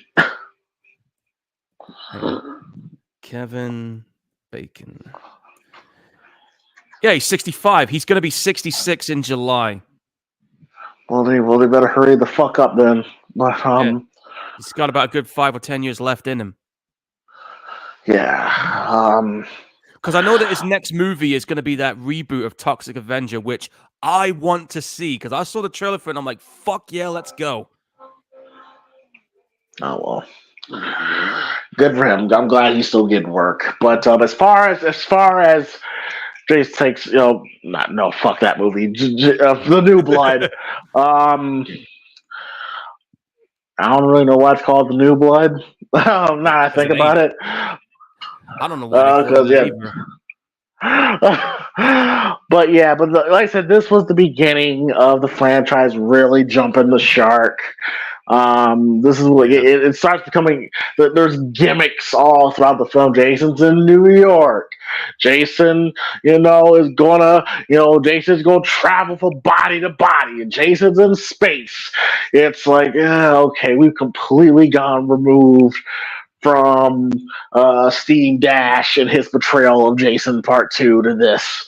Yeah, you could kind of say the same thing with Michael Myers as well, with the amount of times he's jumped the shark. Oh, don't get me started, Paul. Well, if we're saying about jumping the shark, I mean, Jason's done it, but Michael Myers has done it more than Jason when you think about it. I don't know. Jason didn't jump. He didn't jump from body to body. No, Michael didn't jump from body to body. No, he didn't, but you get the idea. and Freddy, I could give the leeway to because of the concept of the Freddy Krueger character. And don't forget, he's allowed. Fucking awesome. Yeah, but even Freddy jumped the shark with Freddy's dead. Not even Freddy's dead. Like, it was more. I'd say Part 5. I'm gonna get in your unborn child's dreams. Like, what? Okay. Okay. Fair enough. And Freddy and Robert Englund, he just looked so exhausted playing it. So that was the weakest portrayal of Freddy's ever done. I didn't even like the look of his sweater in Part 5. Yeah, it was bad. It was a shame too. Lisa Wilcox is great. But back to Part 7. If you are a Kane Hodder fan, you will enjoy this movie for sure. Kane Hodder definitely is quite possibly the best. He's the best thing in this movie for sure. Yeah. Again, I prefer Ted White, Richard Brooker versions of Jason. There's something about that version of Jason just scares the shit out of me. But people say Kane Hodder, I'm not gonna. But the reason why people say Kane Hodder is the best because he's played him the most. That's really it. Yeah. 4 times in the movie, but if you count the video game, that's 5. Right. Laura Park Lincoln as Tina, I liked her. It was nice to have, someone that could, go toe to toe with Jason, like literally go toe to toe. Yeah. Didn't like any of the teenagers at all. I didn't either. They like I said, there was no personality to any of them really, except for maybe Melissa, and that's about it. Melissa was the only one. And we can both agree that the biggest pain in the ass was that nerd dude. He was annoying. The one greaser guy that the 2 girls was getting their panties wet over. I'm like, this guy. Like, I didn't remember his. I don't even know his name. It's Kevin something. Whatever. Kevin Blair, that was his name. And of course, the biggest thing is, the massive butchering this movie had. I believe we had the unedited kills. I believe it would have took the movie up a notch. Absolutely. It absolutely would have. Yeah, to quote what John Carl said, ratings hard-ard his movie. Yeah, absolutely. And it doesn't get any better in Part 8. I'll tell you that much. We'll get to that eventually. But yeah, I'm probably right there with you. Wasn't the big fan of the score. Like, Fred Monley, whatever the hell his name was, not a fan. Paul Monley was not a fan of the score. It didn't feel like a Friday the 13th film unless they used old music from Perry Manfredini. Yeah, a lot of the recycled music from Part 6 was in here. Yeah, you know, like from part 6, I heard a couple things from part 4. Like, it's like no identity. Okay, Yeah, and it just felt identityless. and didn't like how lit the woods was. I mean, it was so well lit. It's like, And again, like I said, when you're in the woods at night and it's clear sky, you can just about see the landscape and the hand in front of your face. When it's cloudy, it's like pulling a blanket over your eyes. Dark, you can't see nothing. So no, I don't agree with the woods being lit up like that. That is not believable at all for me because I've walked the woods, so I know. at all. But like I said, the biggest highlight was Kane Hodder. The makeup effect when he took the mask off was great. Which, by the way, Paul, it just hit me.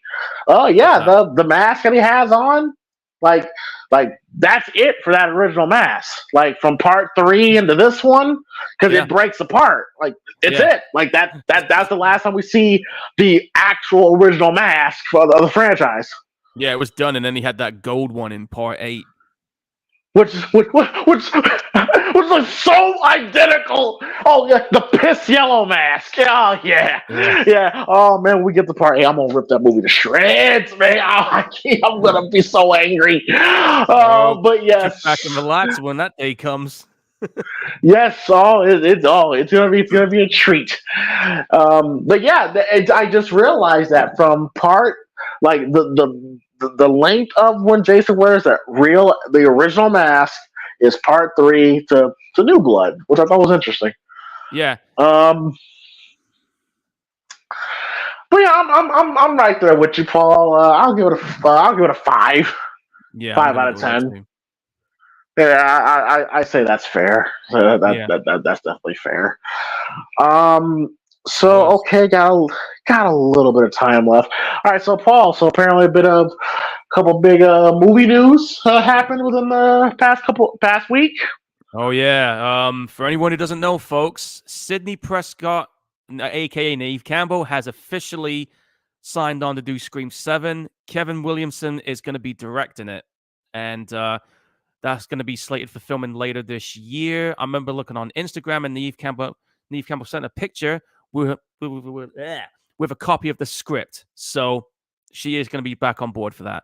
Where they're going to go storyline wise, I don't know. I was talking with somebody on Discord, and they were saying like maybe they'll bring Stu back, and I'm like, it has to make sense for that to happen if they're going to do that, though, because first of all, if you are going to do that, you're going to have to explain to us, first of all, how the hell did he survive a TV dropping on his fucking face, and where's he been hiding for the last 28 years?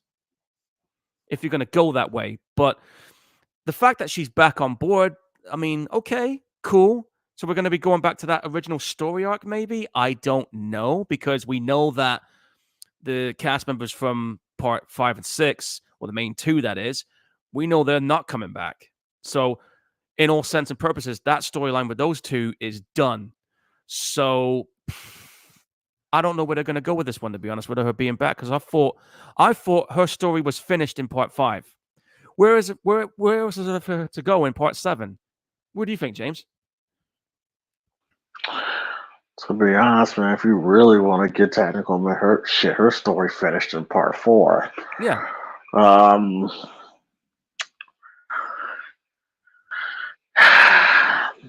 I should be excited. I should be happy that Neve Campbell and Kevin Williamson's coming back. But I don't. It's a fucking and the mess. reason why I feel so indifferent is because, well, for a couple reasons. One, I thought there was so much meat left on the bone with the Sam Carpenter and Tara Carpenter story. Agreed. We was in the middle of their arcs in Scream 6. Yep. We don't know where it was going to end. Not looking forward to it. Them walking into the sunset together. It's a fitting ending. Because what happened in Scream 6, Sam made a choice. she dropped the mask, symbolizing she's leaving her past behind and she's moving forward to the future with her sister and her new boyfriend. Pretty much. So quite honestly, if that's the last time we see him, cool. Cool. Cool. Fine. But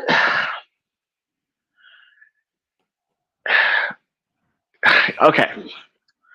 Nev Campbell didn't come back for Scream 6 because of money, right? And the head of Spyglass was pretty much talking shit. Pretty much saying that we don't need Nev Campbell. Pretty much. And Scream 6 went on, became very successful. Yep. I was one of the few that was fine with Nev Campbell coming back because I felt like her story is completed. Yeah. And it was actually kind of refreshing to watch a Scream film without Sydney. Yeah, I found it very refreshing too. And I enjoyed it. I actually enjoyed it. Now, what this tells me is Spyglass realized that they fucked up. They got desperate and they showed up to Nev Campbell's house with the Brinks truck and asked her, "All right, how much you want?" And and she finally got the money that she feels she deserves. Look, I'm glad she got the money. I'm glad. I don't know how this. I think it's kind of interesting to do this, considering what happened to Melissa Barea.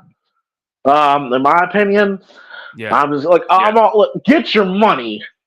But I kind of find it funny how you actually go back to this franchise. One, how they treated you, how they just treated the woman that was supposed to take your spot. It's very interesting to me. Well, I'll tell you right now, if this is seeing that they brought it back, this has to be the end now.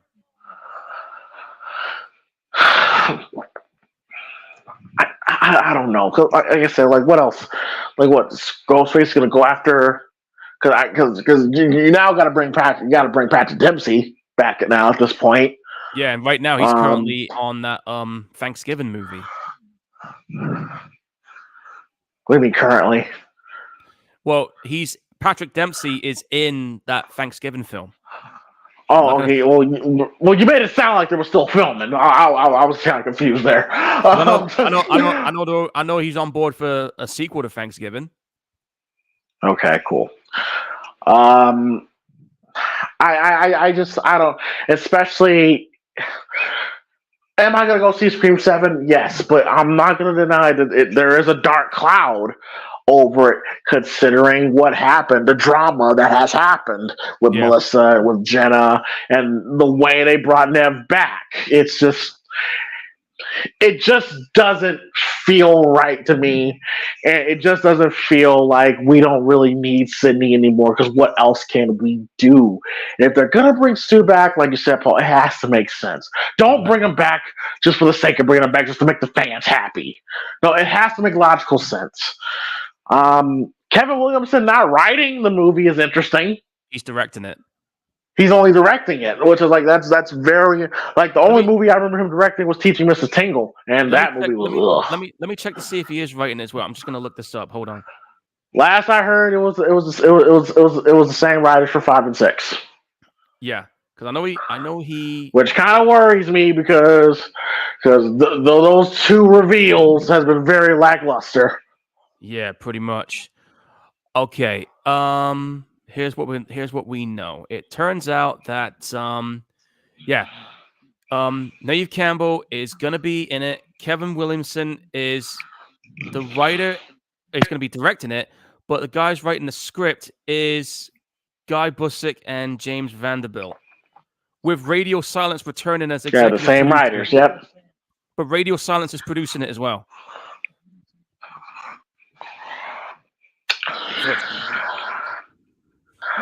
I don't know. We'll we'll just see what happens. I mean, what now happens to Chad and Mindy? Like, what now happens? Is Hayden Panettiere gonna come back? It's just a big old mess, and I don't know, man.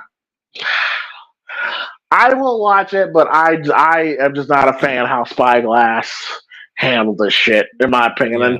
And I'm with Melissa Beret, because Melissa Beret says she will gladly come back if Spyglass sell the rights, because clearly that relationship is done.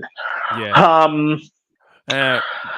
I guess the other big bit of news then is the recent trailer for a certain movie that dropped, which ironically enough, we watched the original last week. Didn't we predict that they were going to drop the trailer soon? Yeah, I think I did say it was either this month or sometime in April, and about 2 days ago they finally dropped it. So the trailer for the new Crow movie is out. Now, I did not see the trailer, but Paul, you say you did? Yeah, I did. I watched it.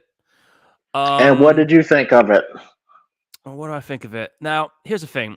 I'm a big major fan of the original Crow movie. Nothing is going to top the original. We both know this, and anybody that's seen the original will know this. Now, as its own film, as a reboot, I guess you could say, in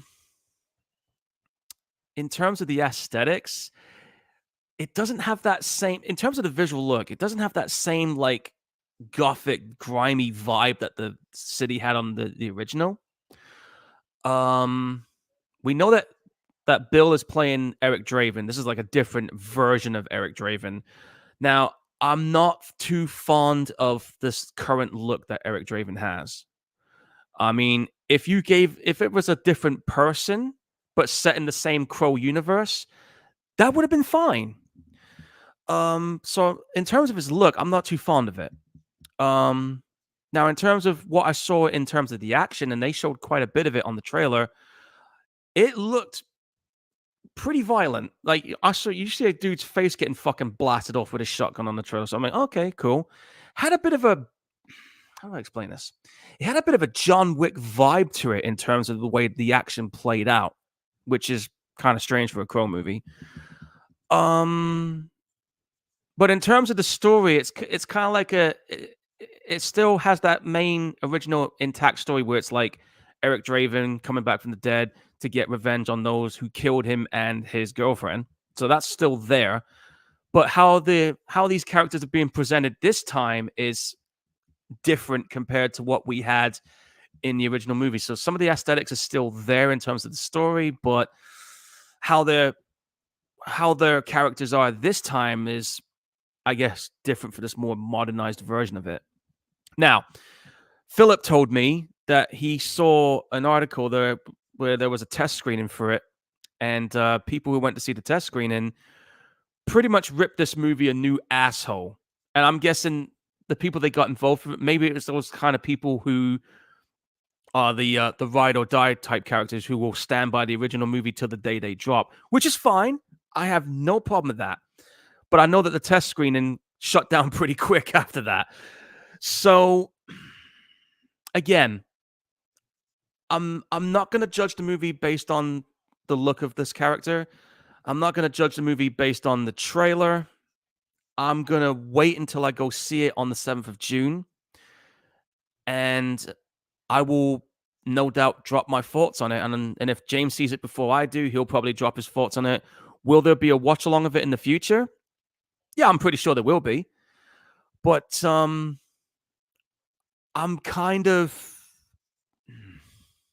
in the middle when it comes to this one. I want this film to be good. I don't want to completely hate it, but it all comes down to how the story is going to play out. Will they maintain some of the stuff that made the original a classic? Who knows? But the one thing I'm really hoping they don't fuck up is the soundtrack, because when I saw the trailer, they had a bit of Ozzy Osbourne playing in the background, and then it kind of went to this like R&B auto-tune artist singing. I'm like, what the fuck? So I'm a little bit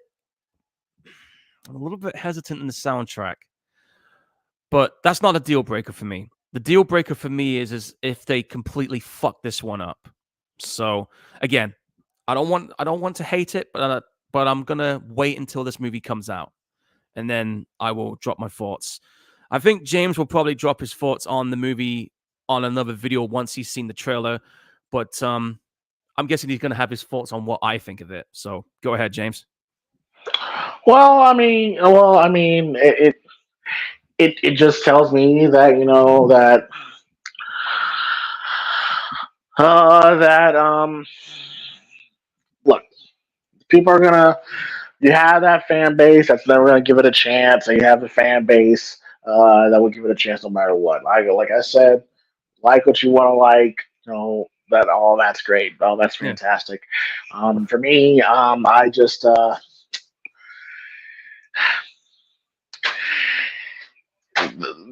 the Crow is so revered. It's so revered, so well respected. Yeah. It's a tall task, to follow up with that. I haven't seen the trailer, but judging by what Paul said, it's like ooh, it's like it didn't blow him away. So it's like well, great. I'm hoping the movie is impressive, but the trailer. You just need like I said with Halloween 2018 with the Exorcist film. You just need to walk away saying it was fine. It's fine.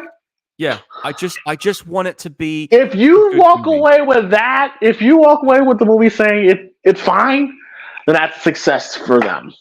Yeah. So now, yeah. in terms of who's directing it, the guy who's directing it is a guy called Rupert Sanders, and the last film I remember seeing him do was that live action version of Ghost in the Shell, which I thought was okay, but nowhere near as good as the original cartoon.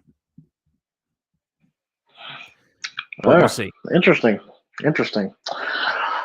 Oh, all right then. Okay, so let's go ahead and wrap this up now. Paul, what is your choice for next Friday that we're watching on episode 81 of the Gorehounds show? Well, next Friday, folks, we're going to be jumping into slash movie territory once again. This is going to be a Halloween movie. Now, as I said before, this is one of my favorite movies in the entire series, but in terms of the recent trilogy, this is my favorite in the trilogy, and as far as I'm concerned, the true final movie in this series. So my next pick, folks, Halloween Kills, extended cut. Extended cut. Okay. All right. Cool. Well, for me, gonna take the old Vandalorian and take it to the late 90s, 1998.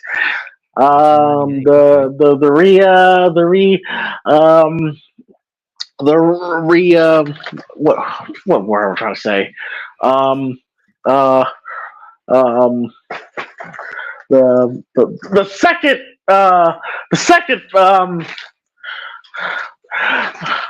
revival of the slasher genre of the late 90s, except this is not a slasher. This is not a slasher. It's a movie that doesn't really get talked about that much, but it's definitely a movie that I grew up with, and haven't seen this movie in a while, but it has a lot of the team actors of that time is in this film. One of them was one of the biggest singers one of the biggest singers in the country at the time. His name was Usher Raymond, and tonight, well, not tonight. What the fuck am I about? 2 weeks from now, I pick The Faculty. Oh, fucking hell. I have not seen that fucking film in years. Oh, dude, I'll be lucky if I can find it on Blu-ray or Amazon Prime. I'm gonna have to do some searching after this. Yes, The Faculty, starring Josh Hartnett, coming straight off the set of Halloween H2O. And it's directed by Robert Rodriguez. Robert Rodriguez, got Robert Patrick, Piper Laurie, Carrie's mama is in it. So yeah, very nice little alien invasion movie. so we can watch. I might have an idea for something after that then, but I'm going to keep that to myself until later. Okay. All right, Paul. Go ahead and tell the fine folks where they can find you. All right, Facebook, Paul Burt's Photography Corner. If you want to see some cool photos or support indie horror, which is a horror group that I run, where there's a lot of cool info when it comes to horror movies, horror books, or whatever. We're nearing 9,000 followers, so keep them coming in. Cool. All right. Of course, you can find me at the Primetime Podcast. I believe the fellas just started the SmackDown watch along. Yeah, they definitely started by now. So I might head over there. I'm kind of fucking tired right now, but I might. So but check out the Primetime Podcast over. Just watch the SmackDown live commentary. Of course, this channel, Primetime Movie Network. Hit that like, subscribe button. Don't be afraid to share the video as well. And I got my Primetime James Thomas Pro Wrestling channel, where you find all my wrestling matches at.